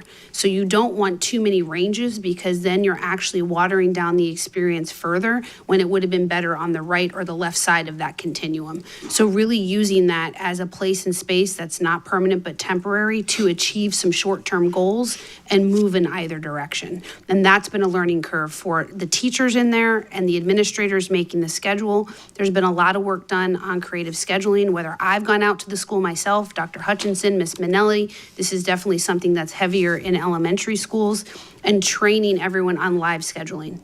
What Kirk needs for the first 2 months of school might look different than what Rachel needs, and you can use that in a very progressive way. So that is where we've struggled a bit with that classroom, and we continue to strive for improvement there. That's a main focal point for us. And I think the biggest thing that our teachers feel, if you were to ask an ESE teachers want to give everything to their children, and they, you know, the rate of learning doesn't happen as quickly as others, so sometimes they don't see it. I'm a second grade resource teacher, and maybe by fourth grade, Karen is on it. But I didn't have that in my hands when it happened. It takes more time of implementing the right supports over time with fidelity and consistency. So sometimes they don't feel good about what they're doing because they don't feel like they're doing enough, but they are enough. It's just that we want them to have it right away or as quickly as possible, and that doesn't always work that way. So that's just some of the things we hear from them is, you know, having a smaller caseload, being able to be with a kid longer, and so working on that whole team approach at the school level, that everyone that is an ESE certified person that is in that role, that we're doing everything we can together as a team, having flexible schedules, meeting with parents often to update goals or level of service so that higher need students' needs could be met and lower need students could advance and step up in that general education classroom. So it's an ongoing thing, and it is very challenging, but it is a big focus, not just for Dr. Hutchinson, the ESE team, but also Ms. Minnelli and Dr. Green collectively with each school. Well, thank you for putting that much effort into, I know those VE classrooms are a challenge, and it sounds like I didn't even realize that there's really a lot of movement maybe between your gen ed or your more specialized program and those VE classrooms, and that definitely adds another layer of complication. So thank you. And then my last question has to do with, I know you shared a little bit with us about the changes in enrollment between the students with autism and our behavior students and our students on access points. Can you, I know you shared a little bit about this during our board retreat, but I just would love for the public to know kind of what long-term it's looking like for us. We have significantly more students with autism than we ever have, and moving to higher grade levels and what that might mean for us as a district. Yeah, so the largest need we have for a specialized program is AIMS, and that is concentrated in K through 3 right now. So that will continue, those students will continue to get, you know, age into our upper grades, whereas, for example, in our middle years programs in middle schools, we don't have specialized AIMS programs because that is not the demand of that age group right now, but it will be in years to come, where we're going to have to add and evolve and see what the needs of our students are. It's always a goal that we can move from the most restrictive to eventually less restrictive. That's yet to be seen. In addition to training our staff, the needs of AIMS students is very different than the needs of someone in a STARS program. So keeping up with the demand and upskilling ourselves on a lot of what Dr. Hutchin was saying with communication and sensory needs, it's very different than just replacement behaviors. Right? AIMS has some behavior significance. Sometimes there's intellectual disabilities wrapped in there, but then there's also communication and sensory demands. So it is a very complex thing, and continuing to support our teachers and upskilling school-based staff, but also us as district staff trying to lead the right initiatives to support our teachers. So it is definitely in large demand for us, and it's evolving as they grow, and we'll see what our primary years kids start coming in, but that is the trend right now. Well, thank you. I just think it's really important for the public to understand how much work and forethought is going into making sure that not only do we support our students this year and their needs this year, but planning long range what that might look like for the future. So I can't thank you enough for having that level of foresight and being able to look at the data and the trends and prepare for it now. So thank you. Thank you. Mr. Edwards. Thank you. I also am incredibly impressed. I mean, to sit here long enough to see bringing in a team of folks to review our ESE department and get the kind of presentation that we just heard. I also want to point out, there were, and I'll go through some touch points that were important to me, but I think the part that I'm so moved by is the care and the love that is involved in this conversation. The concern and all of that is woven into every touch point. For me, touch points were the transition of children from one class to another, from one teacher to another, that you highlighted and made it very matter of fact. The fact that we weren't doing that in the first place didn't make sense to me, but the fact, and also the IEP meetings and spending more time with parents than probably necessary, going beyond that call of duty. So those are the touch points to me. And I just wanted the public to also recognize the care and the devotion to making sure that students are getting to that grade level, no matter what. And I think that's an important component. The last thing that I know we circled around it, but my question is really very specific. As we are experiencing the decline in enrollment overall in our schools, specifically, I know you say autism is growing, and is overall ESE enrollment growing disproportionately higher than what we're losing? Because that to me is why I have been arguing. I am a school choice fan. I keep saying that 100 times over, but as the voucher program keeps marching down the field, we see the incredible disparity in expense. But here is a place where we can dive right into and say, yes, they're going out the back door over here, but they're coming in the front door over here. So we'll pull that data. We don't have it organized that way, but if I were to hypothesize, if it's an inclusion student, there is pathways that could occur outside of our public school system. But when it becomes more complex than inclusion, where we're looking at specialized program, level 254, 255, then that's when that's not going to occur. Now, could it move into a podding or a micro school or a homeschool? Yes, it could. But as it stands for a private or charter, that's not the level of service that they provide within Sarasota County that I'm aware of. But we can pull that data for you to let you know where those go. But the other thing is, it's the complexity.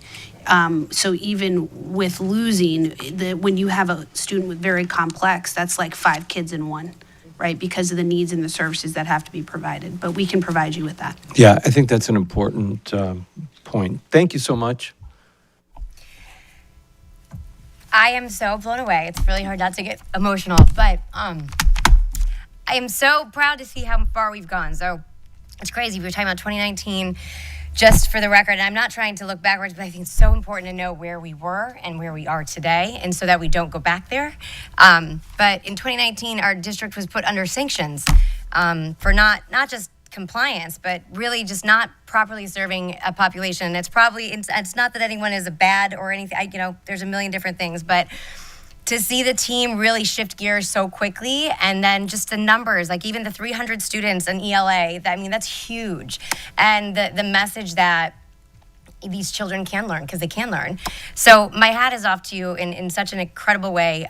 Moving to the business side of it is the sustainability and a lot of the financials that we just talked about. So the sustainability of, I know that our focus and emphasis was on this, and I think the leadership team is very capable, but do you believe that this is something moving forward we can sustain this kind of level of support and focus?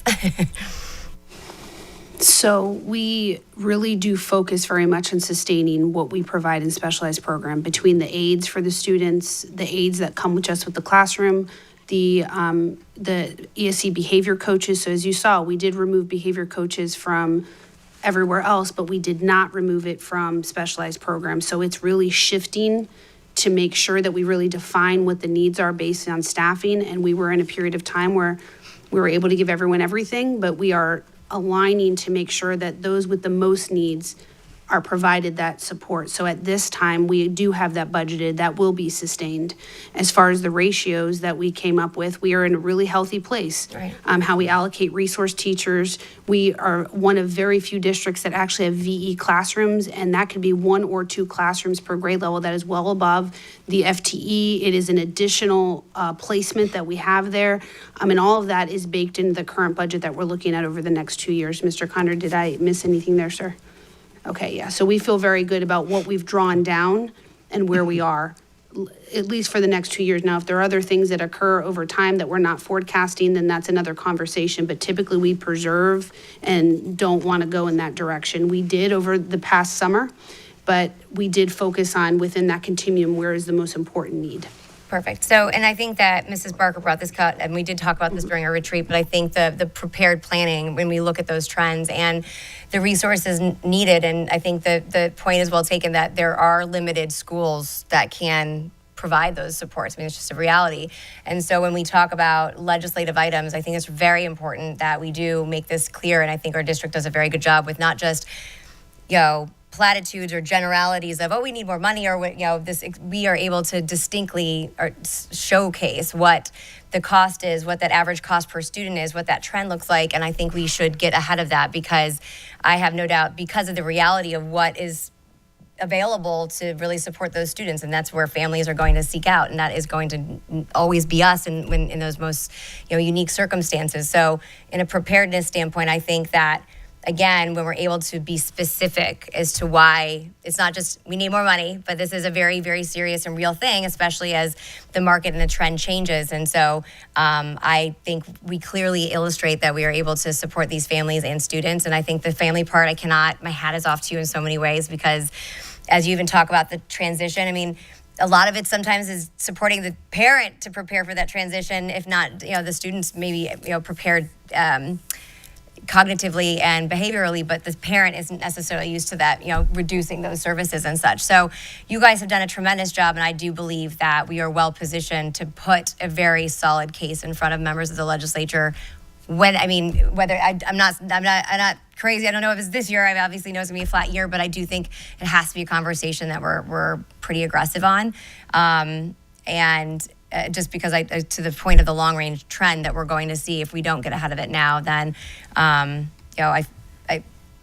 know we'll always find a solution, right? But I think it would be in our best interest to really put that forward and make it in a manner that is very specific versus generalities. And you guys have done a really good job with that over the time. So I would just put that out there. And I just am so grateful, incredibly grateful for the work that you guys have done, and this board for taking it seriously. Because it really has impacted many, many lives. So thank you very much. Mr. Connor?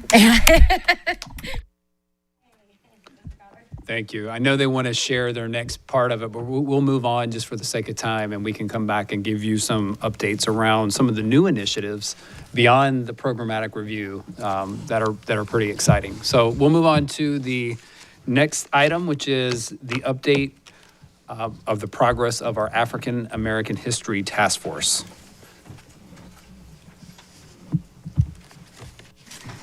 Okay, so we're excited about the African American History Task Force. As a reminder, we did start this task force in July 2024. We brought an update to you all in February of 2025, telling you everything we had done from July to February, and we're back again in honor of Black History Month, bringing you another update as far as the task force goes. When we look at our agenda, we're really focused on just letting you know where we are in progress towards exemplary status. This is the Commissioner's Task Force. We do follow the rubric that was outlined from the Commissioner of Education in advancing the teaching of African American history in our public schools. The team, just as a reminder, we have a plethora of district staff that's involved doing the heavy lifting, and we have our community members that are there to advise us, give us feedback, and make connections on the work so we can not only advance this within our schools, but also community awareness as well. As far as the commissioner's goals, it was to advocate and make sure that African American history was taught at a very high level, not only in our core curriculum standards, but also with required instruction, which we'll point out the differences further along in this PowerPoint. But really, to best understand the mission of the commissioner's task force is to look at it in 4 goals. Goal 1 is promoting that awareness and understanding, not only within the schools, but in the community. Goal 2 and 3 is really where we spend most of our time as a task force and as a district team, really ensuring that our resources and instructional guides and frameworks are aligned to be turnkey for teachers to present this content at a very high level, in addition to training. So not only do we need to have the resources and the knowledge of pedagogy, but content knowledge, understanding African American history within the required instruction standards and our core standards so that it is delivered cohesively and with a high level of excellence.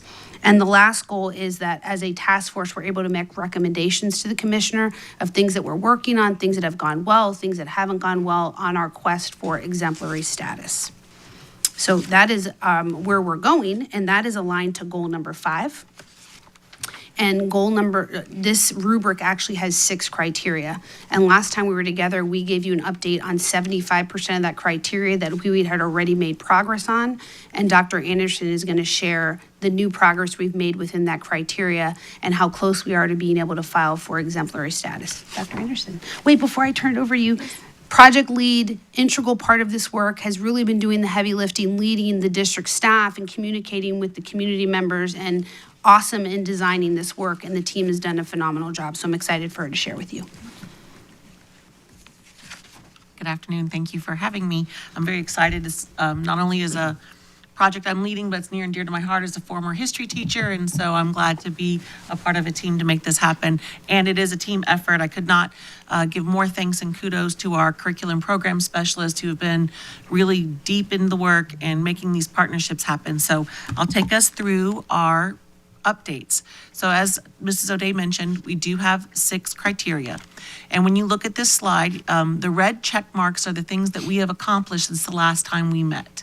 And the biggest one that we are proud of is our structured professional learning that we have done in partnership with universities and our local community organizations. And I'm going to give some examples here momentarily, but we've partnered with UCF, we've had conversations with USF, we've partnered with ASALA and Newtown Alive and the Leonard Reed House to create professional learning opportunities for our teachers so they can engage in the work of learning and implementing African American history, not only as a part of required instruction, but as a part of their ongoing instruction in the K-12 framework. And so that we have created a plan that has the resources that have been aligned to it, and we'll go through each of those steps later on in the presentation. But one of the first things we did on our October Professional Learning Day is that we had a guest speaker from UCF come and present how to use our founding documents aligned to African American history and what it means to teach critical thinking and challenging topics in our classrooms. And this was a K through 12 training, because we know that the background knowledge and the context of what they're teaching is important for the teachers to have in place. And he was able to add his content expertise, and the teachers were able to work together. Criteria 3, that was our big heavy lift that we did our first year, which is why I won't go over that so much, but that's that curriculum framework that we created for each grade level with hyperlinked resources that teachers could easily access to implement in their instruction. But with criteria 4 and the structured teaching of African American history, what we moved on to is not just embedding African American history instruction in the social studies or the core courses where required instruction is at and is a part of the normal iteration of instruction, but doing a cross-curricular initiative that we have engaged our ELA, our math, our science, our arts program specialists and content area specialists, so that is a cross-curricular connection and is not just isolated to your social studies classes. So you can see we've met all of criterias 1, 2, 3, and 4 so far. And criteria 5 is that college, university, and school district collaboration. And that's where the that partnership with UCF and our contacts with USF and using their expertise in their teaching college and their professors of history who have come to support the professional learning of our teachers. Criteria 6, we are halfway through, so you might not have noticed, but we have completed 15 of the 16 indicators across the 6 criterion that the state has established in meeting our exemplary status. And our last piece is the initiative to conduct parent involvement nights, and I will discuss that a little further towards the end of this presentation. But I am just very proud of the work that our team has done and the steps that we have made in our progress to becoming an exemplary district. Just for further context and background, the African American history standards are taught, again, in core instruction and in required instruction. And when we look at required instruction, you can see there are multiple topics. This task force is very much specifically focused on African American history, and the state just added victims of communism. So this is an updated slide. These are all the topics we cover in required instruction, in addition to what's already embedded in our core curriculum standards. House Bill 7 is furthermore signifying the need to ensure that African American history is taught with depth and clarity. So that's where House Bill 7 came in 2022 to complement required instruction and then also partner with our core curriculum standards.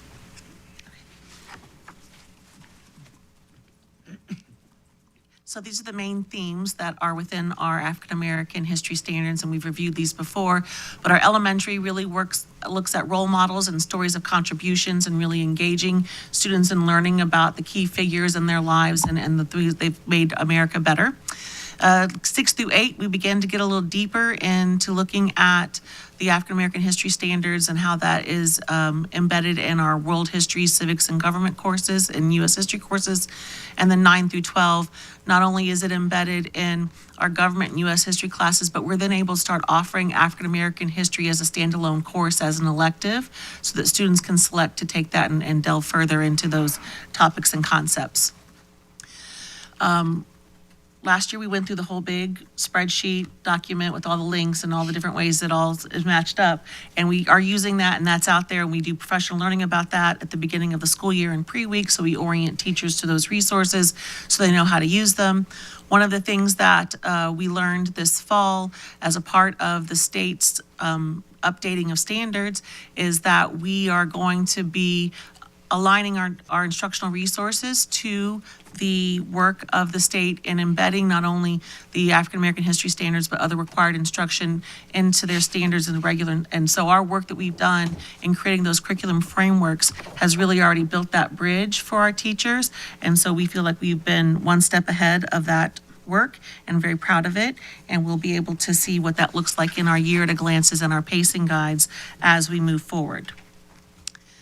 So as I mentioned last year, we did spend a lot of our time and work in creating that instructional resource and tool. And so this year, our focus shifted to the implementation of those resources and what that looked like. So we developed professional learning plan that is something that we can use year after year. It's based on a cohort model. So a group of teachers have come together and they're participating in professional learning that started in October and that will come to its conclusion in March. The first thing that we've done is we've done interactive sessions with academic professionals to talk about not only challenging topics, but really using primary and secondary resources to help promote students' thinking, all geared towards the content around African American history. We've built that cross-curricular connection so that teachers who are teaching math, science, and ELA can also build that bridge. And the culminating event for our cohort will be the Newtown Trolley Tour, which is a great experience to really embed what we know about international and national African American history, what it means in our local community, and the worlds in which some of our students come from and they currently live in today. So that's one of those things that we're very proud of, that partnership that we've built in creating this professional learning plan. We've partnered with UCF, Newtown Alive, and the Barancik Foundation, because the Barancik Foundation has stepped in and provided the funding to help support things like the Newtown Trolley and working with the staff at Newtown Alive and providing resources for our teachers to participate. So that's a big stone for us that we lifted this year, and so we're very excited for it and look forward to being able to duplicate that in different cohorts as years go on. once again, and I will just be fair, I'm speaking on behalf of my other curriculum director colleagues. So Dr. Rachel Chappell in elementary and Ms. Kara Bryant in middle school. And so I'm here as their representative. So the special project that they're going to continue doing with their elementary school, with their fourth graders, which is something we started last year as a part of this initiative, is taking that local history and that local connection and bringing it to our elementary school students. And this is one of those things that will become like hopefully a fourth grade tradition, so that every fourth grader gets that cycle through. Sorry, that was one of the things that we really wanted to focus on when we talk about the rollout and the inclusion of African American history, is that we want to have touch points in every grade band so that all the students in our district are able to experience different iterations and different aspects of African American history, not only nationally, but in our community. So the fourth graders will be going through the virtual field trip of the Buck O'Neill Project. And once again, this is another partnership that we have with the Community Foundation and the Sarasota African American Cultural Coalition and our school systems to create that opportunity. And before you move on from that, that virtual field trip is being created by our communications department, because we did do a virtual read aloud last year, but to increase engagement and bring more context to a fourth grade level, the elementary curriculum team and Mr. Caniglia's team are actually creating our own virtual field trip to go in partnership with this book. So that's a very exciting advancement to what we did last year. Another area that's a special project, that's an ongoing partnership that the school district has had with the West Coast Black Theater Troupe, is the implementation of Jazz Links. And this will be the 9th year that partnership between arts and education and academic standards will be brought together. And the performances, if you haven't had a chance to see them, are amazing. I've put the dates up there. If you want to know specifically which school, please feel free to reach out to me. But it is really a great opportunity to embed cultural and artistic expression around historical events and things that took place within our own country. And it's all aligned to the standards that we teach in our 11th grade U.S. history classes. And so that's that target student population who has this experience across our comprehensive high schools. So our next steps is for us to continue working with our community partners and creating parent awareness information sessions and using our district communication resources to reach out to our families and parents and partners. And that is the work of our committee. So, because it is a committee, I'm here to talk about it, but it is like 12 other people who are doing the work, who I just get to be the spokesperson for, but have them come together and work on really solidifying that plan. And once we'll be meeting later this month, we will be able to create that plan moving forward, and that'll be our last step in sharing with the parental community what it is that we've been doing over the last 18 months to really make this a very worthwhile, educationally appropriate endeavor for our teachers and our students in Sarasota County. We are in the process of collecting artifacts, so something like this will be considered an artifact. And we are on schedule to submit this to the state for review in April.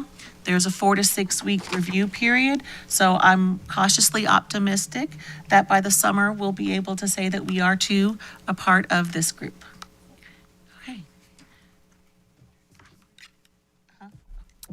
Thank you very much. Any members, questions, comments? Mrs. Marinelli? Excuse me. Thank you for this excellent presentation. And I think it just shows the commitment that this district and our teachers and staff have for the African American history. And hopefully it will dispel some of the non-truths out there in the public of how we are addressing the African American history. And I was invited last year to Booker High's jazz with the West Coast Theater, and it was excellent, absolutely excellent. And so I hope I'll go again this year. So, and then I think it's March or April, I'm signed up for the trolley tour. That's great. Yay, yes. They're going with this cohort? No, I'm doing it with alumni of my sorority. We're all going through. I've been on it 3 times, and I every can't time wait. I learn something new and important and valuable. So I highly recommend not just attending one time, but as many times. Yep, I think it's excellent. So thank you, Superintendent Connor, for taking the lead and everybody. And please give my appreciation to the staff that's working on this. So congratulations. Thank you so much. Thank you, Mrs. Barker. Thank you. This is a wonderful update. I'm very excited about it. I got to do the Buck O'Neill field trip last year, which was really fun, although I'm sure I'll have to go again this year to see the new and improved field trip. So thank you for doing that. I really appreciate that you're wanting to have a touch point at each grade band. And I heard Buck O'Neill for elementary and Jasling for high. Did I miss middle school? So we are in the process of creating what that touch point would be for the middle grades. And so because we have this Buck O'Neill piece and we have the Jasling's piece for high school, it's finding the place that is most appropriate. And there are lots of thoughts and ideas that we have. We just have not come to a final determination of what that is. It's exciting, and we are committed, it sounds like, to carrying this forward even after the work of the task force is done and we earn our credential, for lack of a better word, but we're committed to continuing this work. We are committed to continuing it, especially around, the integration of it into all of our content areas and our instructional planning, and that resource is ongoing. But the professional learning model, which we have been in partnership at no cost to ourselves, right? So it's really been the benefit of the universities and the local community organizations who've partnered with us in conjunction with the financial support that we've had from the Community Foundation, the Moransic Foundation, to help fund some of the field trip activities and like the Newtown Trolley experience for our teachers. But our academic kind of professional learning partnership has been a really wonderful thing that we want to continue moving forward with. It's wonderful. Thank you so much. Thank you, Mr. Edwards. So I just want to roll the tape back a little bit. Congratulations, by the way, Dr. Anderson. Thank you. I know that Superintendent Connor met with members of the African American community, and that's the origins of the task force. And so I really have to give kudos to Superintendent Connor for meeting that head on. And in that same vein, I know so many members of the community committee who have given time, and of course thanking the foundations and the trolley. And the trolley is wonderful. I've taken it several times, and you're right, you learn something different each and every time. So I just think it's an important milestone to talk about how our community and our school system really does step up and do the right thing. So congratulations to all. Thank you. Well, thank you very much for the work. I'm very excited. I love, I'm glad you asked about the continuation. It's not just to earn that accreditation or with a designation, but that this is going to be incorporated into the work that we do. And I love it. I know that there's a lot of passion around it. So thank you, Superintendent, and to the entire team for the work. And I'm looking forward to seeing this finally rolled out. If there are no additional things on this, any comments, questions, we're going to take a 10-minute break, and then we'll move to the next item. So that is at, let's just say 2 o'clock. All right, so 12 minutes.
1 minute.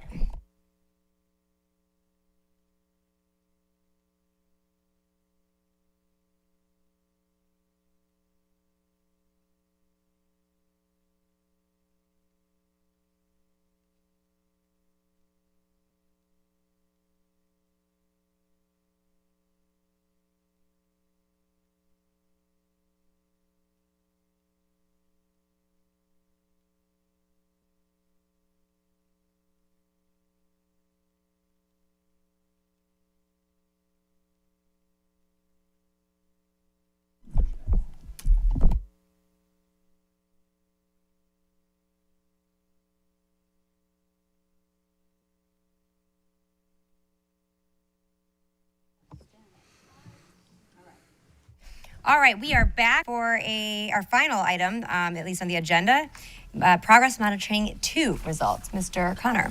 Thank you, Madam Chair. It's with great excitement to always come each and every quarter to talk about state accountability and our progress monitoring. As you know, and I've said this many times, we are included as a part of the statewide progress monitoring assessment. So every school district in the state is assessed 3 times a year. We do PM1 within the first month of school, PM2. Typically, the state has a window that ranges from December to January. We finish ours before we leave for Christmas break or winter break. And then we do the state final PM3 beginning in May, and that is what counts for the final state accountability grade cells. If you look at this slide here, you'll see where we have trended over the last few years related to the FAST assessment. So this is a newer assessment within the last 3 years.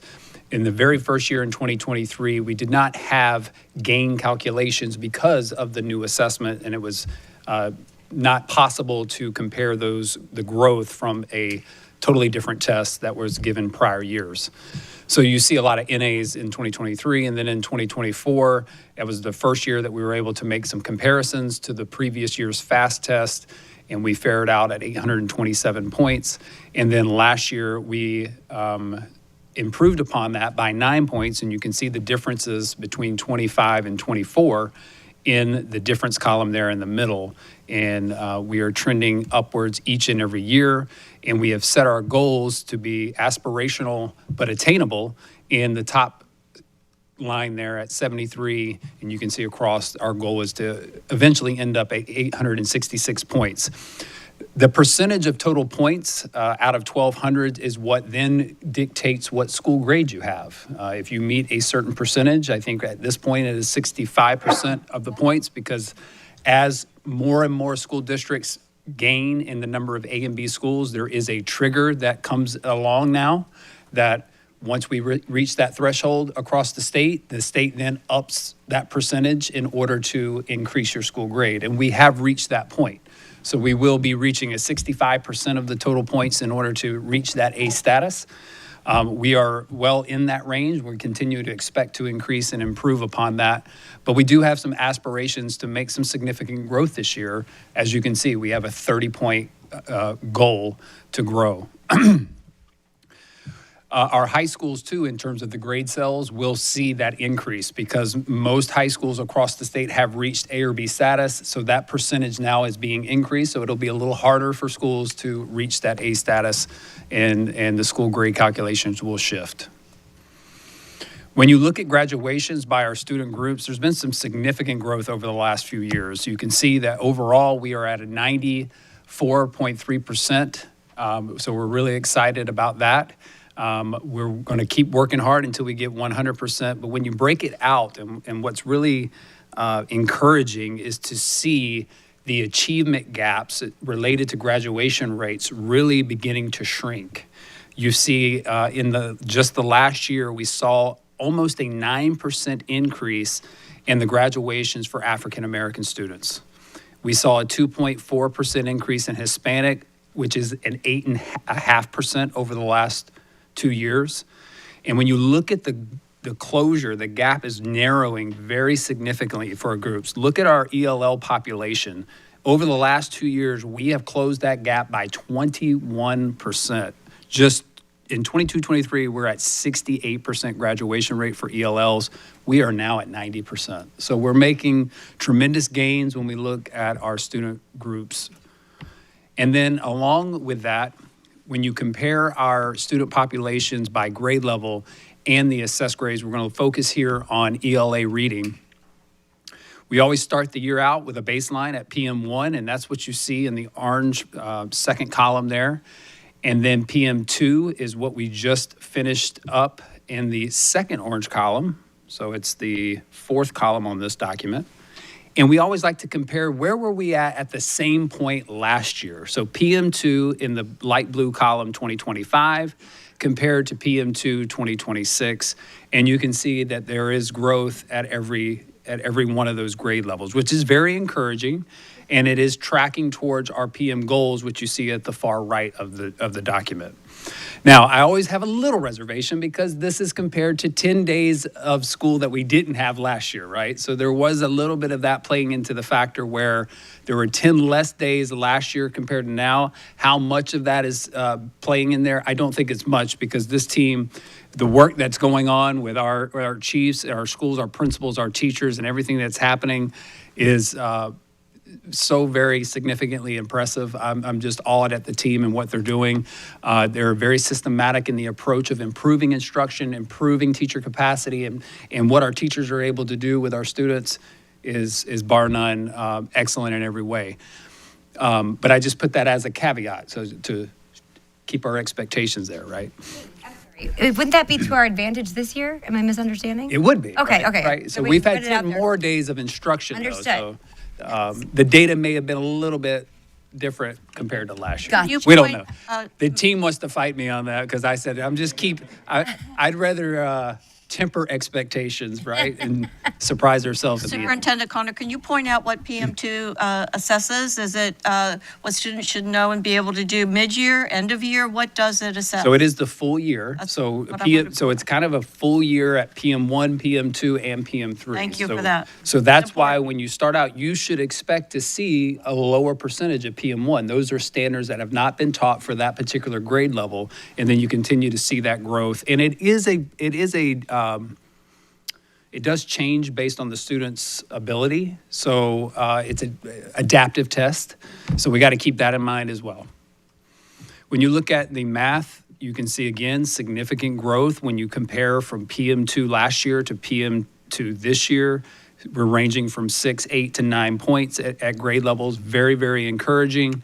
But again, we're not letting our foot off the gas. We're expecting that even though there are 10 more days of instruction in this particular data set, which has maybe helped us in creating a bigger growth as compared to last year, we're not going to let that false sense. We're going to keep doing the great things that are happening in our schools and expect to see some significant growth in attaining our goals, as you can see in the last column.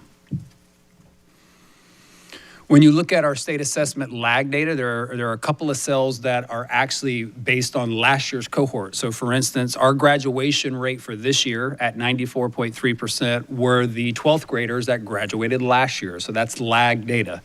When you look at that, we also have acceleration that is built off that cohort as well. So we can predict that. The state hasn't officially released it. I'm very encouraged to say at our high school, even though it says TBA for 2026, we're expecting a pretty significant increase because we know who graduated. We know if they passed their acceleration component, and we think that's going to range in around 80% this year. So that would be a 6 point. So we already know going into the state calculation for grades this year that we should be at least 7 points gained in acceleration and with graduation. And so those are kind of already bucketed. And anticipating that the rest of those cells move forward, that would be the expectation. When you look at PM2 results by grade and content, we do also monitor K1 and 2 with the STAR Early Literacy assessment. And so if you look at the cohort analysis, and you kind of have to go diagonal here, you can see at kindergarten in 23-24, we're at 38%. If you move to the next column, but you look down in first grade, because those students would have moved to first grade, they're 47. And then when they move to second grade. In the last column, they'd be at the bottom at 50. So we do see a progression mostly. There is a slight decline from 23-24 on the first grade to second grade there. But other than that, you'll see increases across the board for those cohorts. So we're monitoring that closely as they approach third grade, where they're actually going to take the FAST assessment. I'm really excited to talk about this ELA performance of proficiency. So you can see, I think we got cut off here, actually. We'll start here. With our students with disabilities, look at the significant growth when you compare just students with disabilities and the overall percent proficiency since 21-22 to 24-25. You can see some significant growth in terms of that population. So in ELA, we have seen an 8-point increase. We're very far from where we want to be, obviously, because that percentage has to be 100%. But we are trending in the right direction, and we are making moves and seeing sometimes double-digit growth in particular cells. So that data point will continue to be an area of focus for us as we look at all of our student groups, but we are excited to see that our students with disabilities are trending in the right direction. All right, so at this point, I'm going to toss it over to the team who are really going to talk about the strategies that are leading to the success of the data that you just were able to review. All right, so 2.5 years ago, that's a staple here today, but 2.5 years ago, we created a framework. The superintendent created a vision that turned into the focus, well, not future focus, but the focus framework for advancing school performance. And as you heard the superintendent reference, the systematic approach to improving student outcomes, this is really the anchor for that system. Our team likes to call it the 3 legs. The first leg would be that customized impact review experience that's very collaborative and strategic. Then we have our data analysis and monitoring and how we attack the data to be very data-driven in the decisions we're making, as well as providing high-quality observations with feedback. The team is going to go in depth by the different grade bands and how they do that work with the schools, because that is what we consider our secret sauce. You heard us say at the beginning of this year, nothing new, because there is nothing new. This is the framework, this is where we live, and the goal is to continue to create that deep shared ownership where this process, these practices, and these habits are muscle memory, because this is the way that it works to support school level staff in supporting students to advance outcomes. That is our big focus as a academic services team.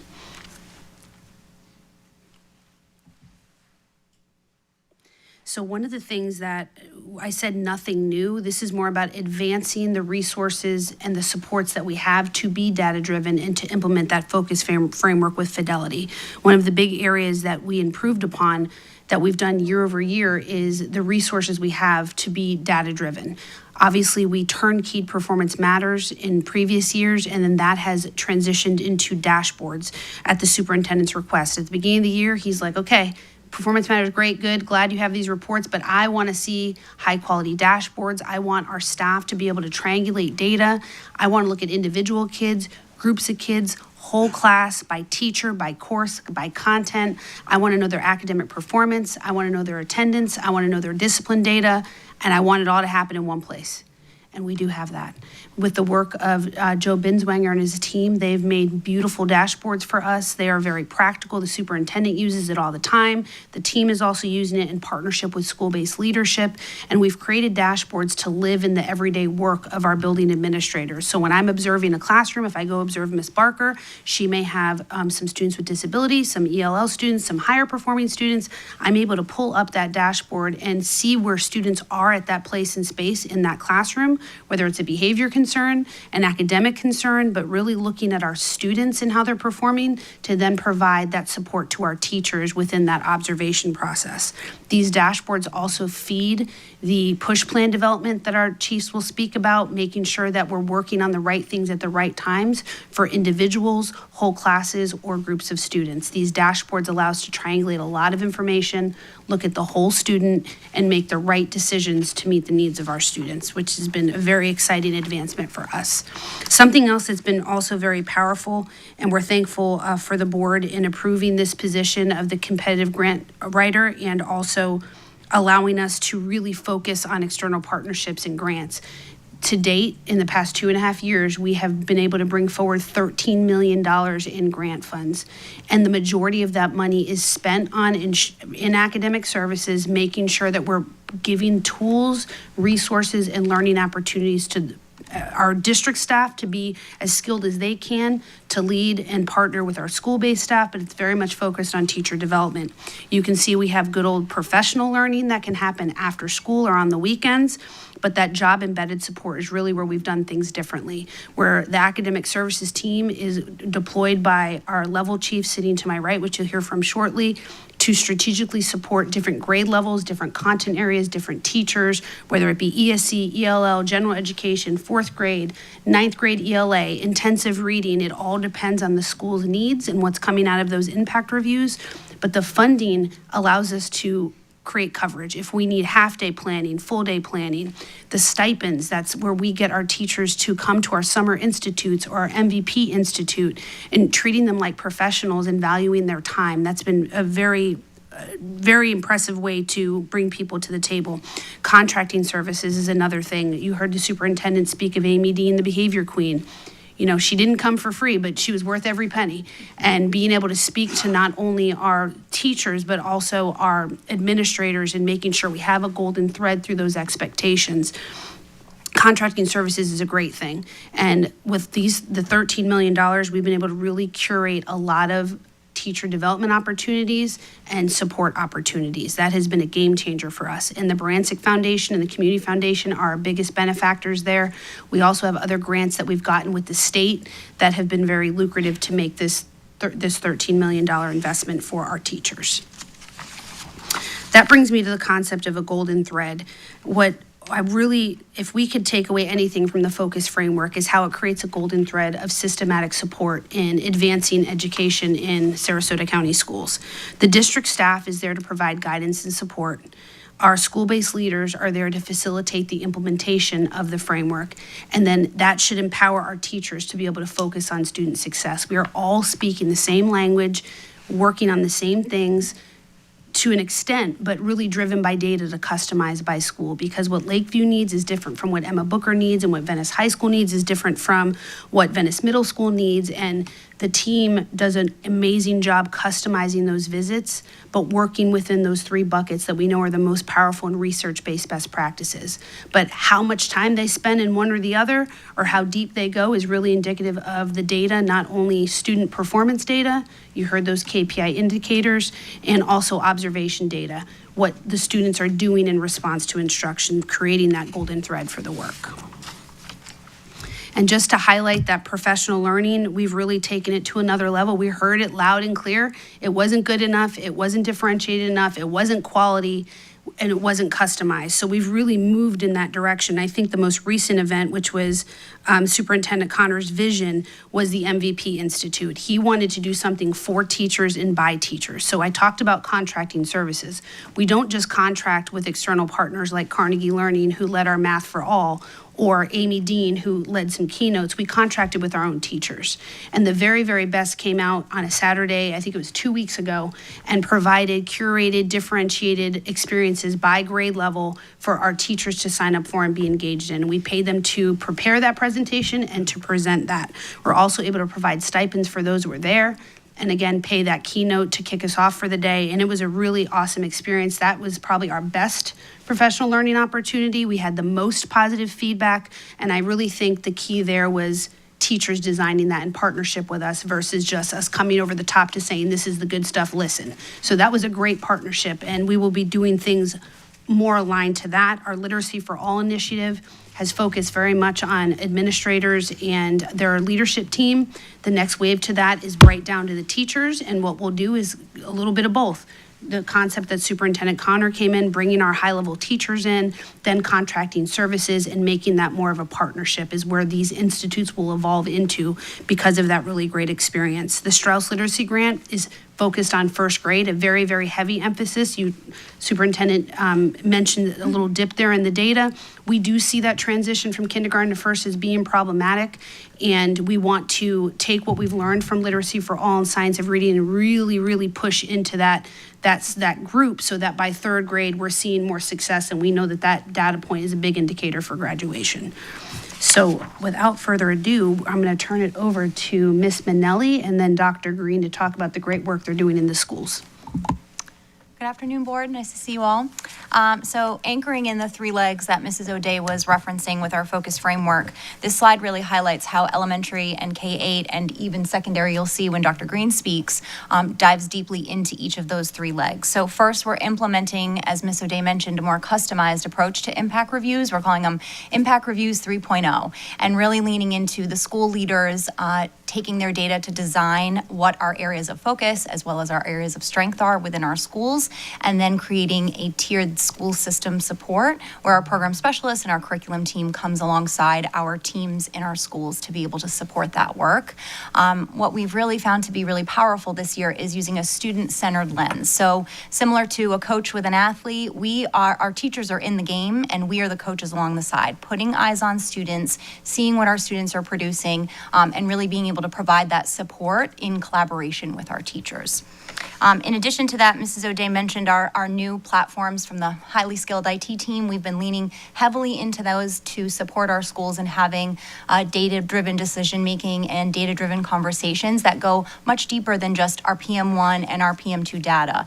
We're using those platforms to be able to dive deeper and look at that ongoing assessment data that we have access to from the common curriculum assessments, and supporting our teacher teams to be able to not only pull that data apart, but then make instructional decision-making based on that. And we're doing that in support with our building leaders. And then lastly, Mrs. O'Day mentioned our push plans. We're trying to take a customized approach there as well this year. So being alongside with our school leaders to help them with that final push from PM2 to PM3, and making sure that they are not only identifying those areas of concern, but then having really specific and targeted strategies to meet the needs and support their teachers in reaching those goals for PM3. So that third leg that we mentioned, the high quality observations and targeted feedback, this is a big one that we're really focusing heavily on this year, because we know that improvement doesn't happen through data alone. It happens when our leaders and our teachers have a clear vision on what needs to happen for our students, and really supporting our teachers to make that difference in the classroom. So this year we're focused on ensuring principals feel supported in delivering that feedback in a timely, actionable, and measurable way for their teachers, so that way they are working side by side, sort of along the lines of that golden thread that we saw a few slides back, that it's the school team, it's the district leadership team, and our teachers working in tandem to make sure the individual needs of our students are met. And then lastly, we're really excited about this. We have some additional state grant funds to support 3 of our schools. So this year we were awarded close to $235,000 through the Comprehensive Support Grant, and this is in support of Goshio, Wilkinson, and Tuttle. And what makes this grant really powerful this year is that it's receiving funds to just do more of the work that we're already doing, but doing it on a deeper level, a more targeted level, and really getting to invest in the work that we know works. So these dollars are being spent on substitute days for our teachers to be able to do that planning alongside our program specialists, content creation for them to create those small group lessons and resources that are needed outside of the duty day, and then for extra tutoring supports for our students that may be needed for that extra acceleration. And this model is 2 parts. It really focuses on looking at data and then designing that specific instruction around standards that weren't yet mastered in each of our common curriculum assessments, and we're doing that in an instructional rounds method. So we're very excited about this. There's 3 main groups that we're targeting: our bottom quartile students, our students with disabilities, and our Black and African American students, and we're already seeing some early results with that grant. And with that, I'll turn it over to Dr. Green. Thank you. So going back to last summer, the school-based teams spent a lot of time digging into their end-of-year assessment data, but also their climate and culture survey data, because we know that those 2 things go hand in hand and they don't replace each other, but they multiply. both areas. So the teams worked together to develop plans to target the themes that emerged in those survey results, to create an action plan for how they were going to address those areas on their campuses. And so we worked in conjunction with them to make sure that they remained aligned into the first quarter, and then we continued to follow up with them in their initial meetings that we hold at the start of the year, where we establish our goals in both academics and in the culture work that we were seeing that needed to take place. From there, we worked on our impact reviews, and we took the same approach as elementary and customizing them to make sure that the data set the stage, but the approaches that we were taking was really tailored to what they saw last year, and then we built on that to make sure that if there was any gaps, that we addressed those right away. The program specialists and the curriculum teams really drove that work in helping them to design their action plans from their impact reviews, looking in real time at what data emerged as we were walking the classrooms, what trends we were seeing, and then determining with the school teams, would this be better situated in a professional learning situation or in a planning session, or is it just resource development that we need to spend some time on? And so together we worked with the school teams to deliver all of those resources for them so that their action plans from their impact reviews were something they could continue throughout the school year. At the mid-year, we reviewed both of those plans again. So we looked at not just the culture action plan that they set out to do, where are you, what have you completed, what is still in progress, what's still upcoming, but also their impact reviews to see what areas did they need additional support. And that lended itself straight away into our push plans, which we just met with the principals last month to, again, look at what data sets do we need to concentrate on, looking at our KPI dashboards and performance matters, looking at our subgroups of students, and then creating detailed push plans in conjunction with their teachers to make sure that we've got a framework that's going to support all of our content areas in a set amount of time leading up to our assessments. And then, as always, Project 10 remains very strong. That approach is just getting more and more refined each year, where we go kid by kid. And we look at every student, we look at their GPA, their credits, we look at the tests that they need to graduate on time. And the conversation always comes back to who is their person, because we know that students can meet that goal if they have a champion. And so the school teams are robust, and it has a lot of different people at the table who all have a vested interest, and everybody knows something about the students and who they're connected to and how they can, what can they leverage to get them where they need to be. And so that's continuing to thrive. It continues to be a relentless approach with adult-owned actions where we know what the goal is at the end of each year. And then with acceleration, this was a big focus for us, because we know that we can get a lot out of our master schedules if we can be creative and make sure that they are meeting the needs of our students in what we offer, how much of it we offer based on student interest, but then also their readiness level. And so that continues to expand each year with not just CTE pathway offerings, but just our accelerated coursework and exploring what else can we offer through ACE and AP and IB that will entice students, and that we know that they will be successful in those areas. We also took a big look at middle school acceleration, because that was an area that we knew we could afford more students opportunities to take rigorous coursework by way of algebra. If they were proficient in their 7th grade end of year PM3, that they would be candidates to then go into an algebra course. And so we worked with the middle schools to make sure that we streamlined that process and provided safeguards. So we didn't just throw them into algebra, we put the algebra course in place with supports, and we continued to monitor their progress, meeting with students and parents to make sure that they were going to be successful. And that conversation continues throughout the school year. So I do think that it's a lot of little actions that lead up to reaching the goals that we set, but the schools are all in, and they're continuing to drive the work based on what the data is telling them.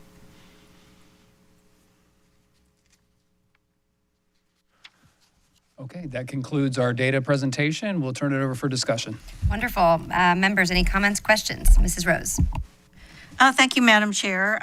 Superintendent Connor, when you were hired, you were charged with starting to move academic achievement, particularly in reading, that had been flatlining and in decline for 7 years. And you immediately, I'm just so pleased and so happy, implemented best practices, brought in the science of reading, which did not exist. And the hallmark is moving ESE students that hadn't moved for a long time, bringing in appropriate curriculum, resources, etc. You move them anywhere from 5 to 11 points in math and reading. And real important, what I'm hearing in each presentation and each speaker, you are addressing hand in hand with academic achievement, the climate and the culture. And that is so significant. As you said, one does not move without the other. So I just want to say thank you. And thank you to your team. Amazing. I'm so proud of you.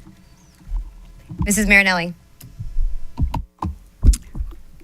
Ditto to what Ms. Rose said, so I won't repeat that, but except for the thank you and what an excellent job and our teachers buying into this. I know it wasn't easy with the transition, but here we are, 2.5 years later, and I really appreciate what they're doing for our students, regular ed, ESE. It's also important. And thank you, Superintendent Connor. But I think for me, the most significant thing is when the focus is on academics, which is what we're here for, we're going to see the results. When the focus is not on academics, we saw the decline. So thank you. Thank you, Superintendent Connor, for having that focus beyond the academics, and we've got the data to prove it. So thank you. Thank you. Mr. Edwards. Quick question. Job embedded support, is that staff? Yeah, so what that means is during the workday while we have our teachers, we'll do a half-day coverage or a portion, 2 hours, whatever that is. And what the team is doing based on the impact reviews or specific data sessions that they've had at the school level or the district level, we're deploying supports where we see the need to provide extra supports, whether it's supporting them through a comprehensive planning session for upcoming units, looking at data, designing their WIN roadmap for the interventions or acceleration groups that they need. That is what we do during the school day. So not before, not after, not on a Saturday while our teachers are there. There's other things that our program specialists do. They'll model lessons, right? They'll coach the coach, all day PLCs, lesson studies. There's a bunch of things that they do, but it's while we have them because that is our learning lab all day. So when you take it out of the context, it's less effective. That is definitely a switch in how we do things. And to your point about teachers, that has been a shift in seeing that it's support, not management, support to help you continue to learn and grow and be the best you can be for your kids. I ask that question because I'm still often asked about the head count at the landings. And so I bring it up because what I heard about job embedded supports is in fact what you just said.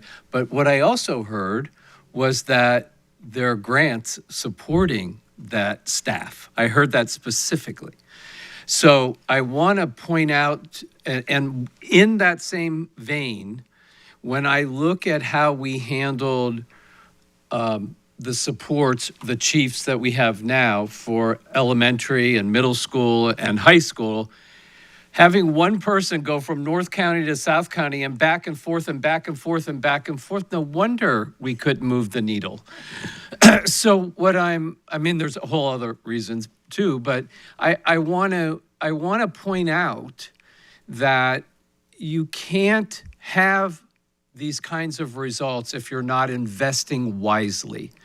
And I want to make sure that the naysayers who bring it to my attention every once in a while, where I have to go back and say, but wait a minute, this is what we're dealing with, that wise investments were made, and we continue to move the needle appropriately. So that was really where I was headed. Congratulations to you all, because the one other place here that I just want to point out, if we look at 2.5 years, how many new softwares did we have to implement at the exact same time that your programs? Was it 3? Okay, so teachers not only had to learn all new systems and new programs and deliver. So what I want to say to everybody, including teachers, including Mr. Connor and his impeccable staff, well done. Thank you. Mrs. Barker.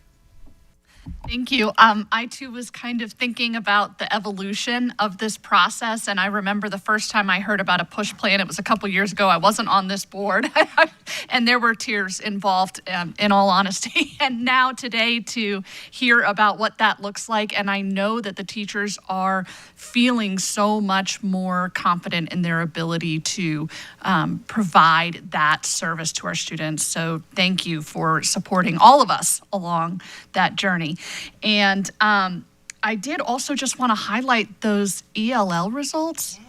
Oh my goodness, that's amazing. That is amazing. And I know that our ELL department has really grown and developed and evolved just in the last couple of years. So a huge thank you. I believe that's Mrs. Parento, right? Yes, Mrs. Parento. So kudos to her. She's not here, but I'm thrilled with those results, and I am very grateful to all of you.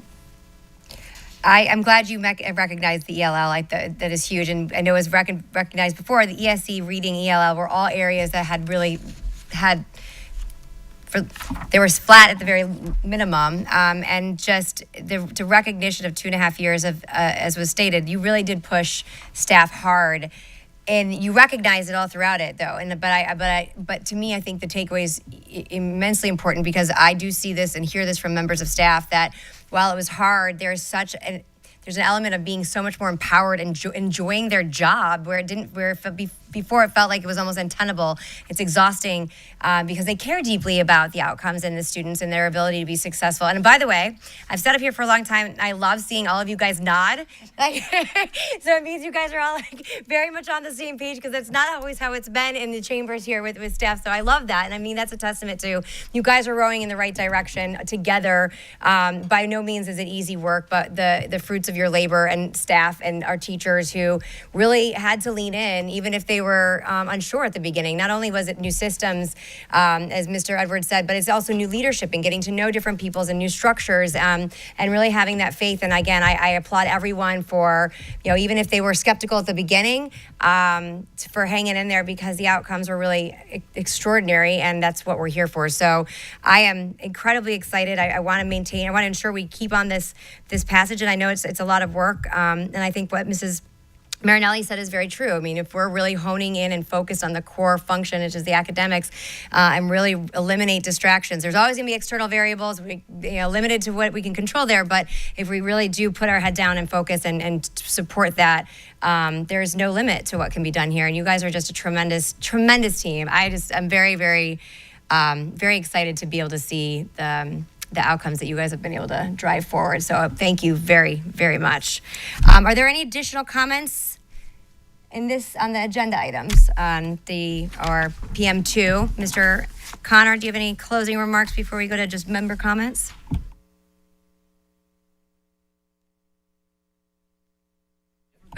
Yep. Okay. Well, I appreciate that you guys have been here for a long time. I'm sorry that we should have done a lunch. I don't think we realized it was necessarily going to go this long, but I assure you we will include that next time. I want to go open it up to member comments before I do any remarks. Mrs. Marinelli. I just want to mention that last week was the National Literacy Week, and I had the honor of being invited to Oak Park and I went. I think all of us were invited, but anyway, that was their first time I think they ever had a literacy day. Mm-hmm. And what struck me was there was so much community involvement, and retired teachers came back too. And I got to read to a middle school boys 6. And being a former middle school ESE teacher, it was kind of like, whoa, okay. So, you adapt, but it was just so wonderful. And everybody there was so welcoming. And the teacher, he was wonderful. So I can't say enough about Oak Park. And then I went to Ashton and I had 5th grade. And that was a wonderful class. So being invited to all those kind of events, it's the best. And to have the kids be so engaged and you read the stories. So it was very nice. So I just wanted to mention that. I didn't want to wait till the board meeting. So thank you. Thank you. Any other comments? Nothing? No one? Anyone? All right.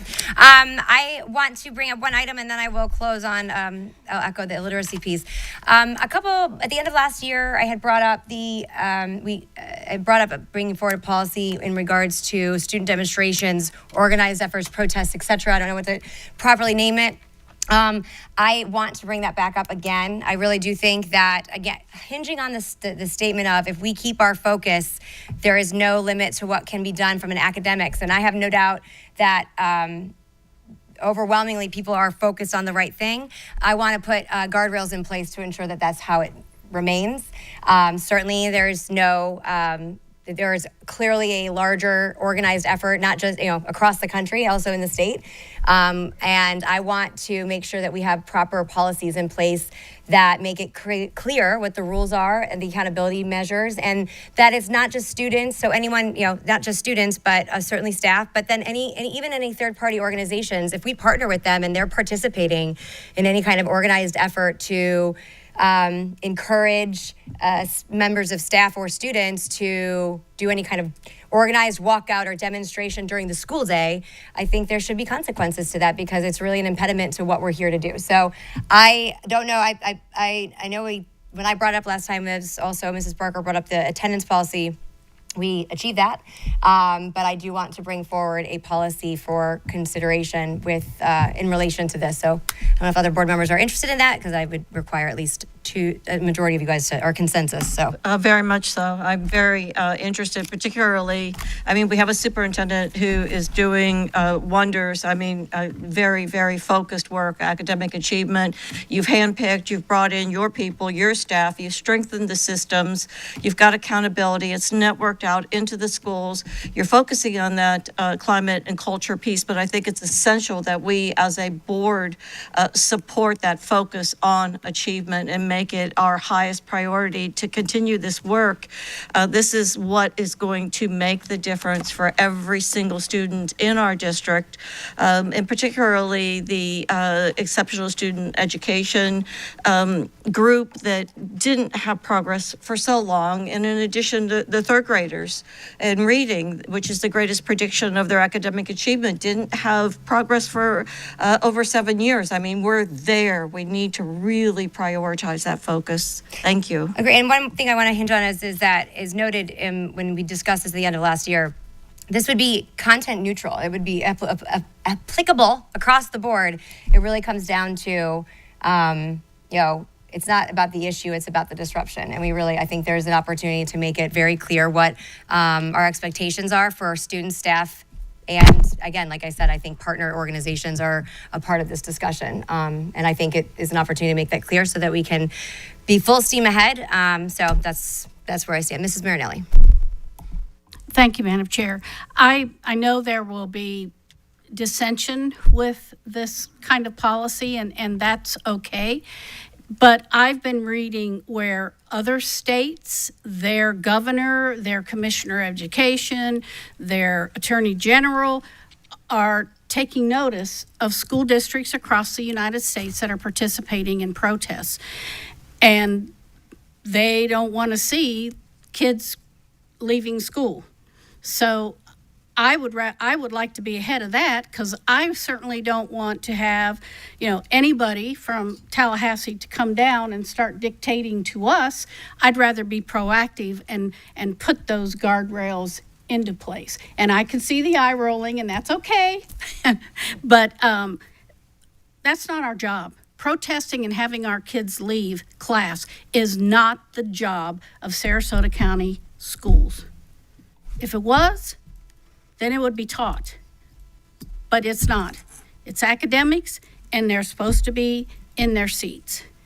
People want to protest on Saturday, not the 5 days when you're expected to be at school. And that's what our community, the majority of our community, expects from Sarasota County School District, and we need to deliver on that. Thank you. Thank you, Mr. Edwards. So once again, I find that the hypocrisy of what we say we want, which is we want to focus on academics, we want to talk about that, we want to go down that road, we want to be single-mindedly focused on academics and supporting the team and all of the people and the superintendent. And what do we talk about? We talk about meeting times, we talk about prayer, we talk about ICE resolutions that go nowhere, and now we're talking about protests. So from this seat forward, please know that I will give zero oxygen to a debate because we already know that it's going to be a 3-2 vote.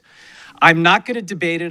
Because I want to get the vote passed, get the policy written, and get back to actually talking about academics and those types of things. Thank you, Mrs. Barker. Mr. Connor, what does our policy already address? Because I assume there is some of this already in our student code of conduct.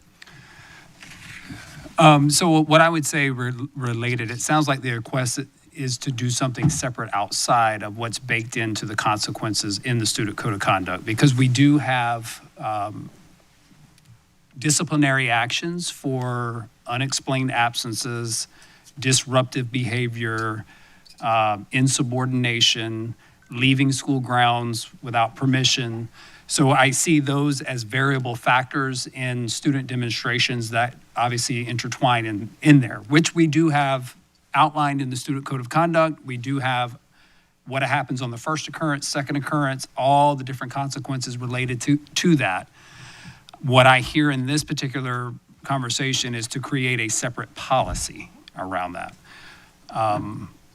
Now, I would defer to legal around just some constitutional amendments if we were to look at additional consequences outside of the student code of conduct for demonstrations, what that particularly looks like just from that side of it. So we'll work, we can have Mr. Parento, Mr. Dugan, myself look at what all that pertains to in terms of the legalities. But there are baked in consequences to a lot of the behaviors that would probably, negative behaviors that we would see demonstrated in a walkout. Thank you. So, yes, there is, again, I did my due diligence before this, and yes, it would be a standalone to make it crystal clear because there are variable pieces that already exist in the student code of conduct. And as was discussed before, you can highlight a specified consequence. It just has to be content neutral. So it has to apply to all. Is that correct, Mr. Duggan? I think the big thing is anything that you put in place always has to be content neutral. You can't pick and choose based on the message if you're going to allow it or not. My basic understanding of this is that there's not a right necessarily to protest anything. We have a broad ability to regulate anything that would be disruptive to the school's operations. Perfect. During the school day. Perfect. Well, and I respect the sentiment. I do want to continue to move forward.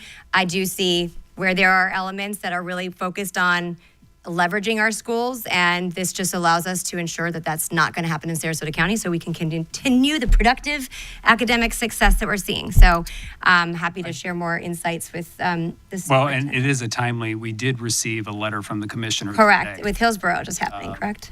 Well, it's to all superintendents. So we do have one that pertains to the topic that was actually released during this workshop today. So I'll share that with the board, and we'll share it with the appropriate audiences. Well, I'd like to be in front. Very good. Thank you so much. Well, I appreciate that. I also want to highlight that I did the Literacy Week as well. My cheeks hurt. It's just such a great opportunity, and just really appreciate the invite and the ability when I can do it. I love doing it, and really appreciate the leadership at those schools for inviting us in. So if there are no additional comments, I should have my notes here, Mrs. When is our next meeting? All right, so our next meeting is February 17th at 10 a.m. And if there are no additional comments, and we stand adjourned.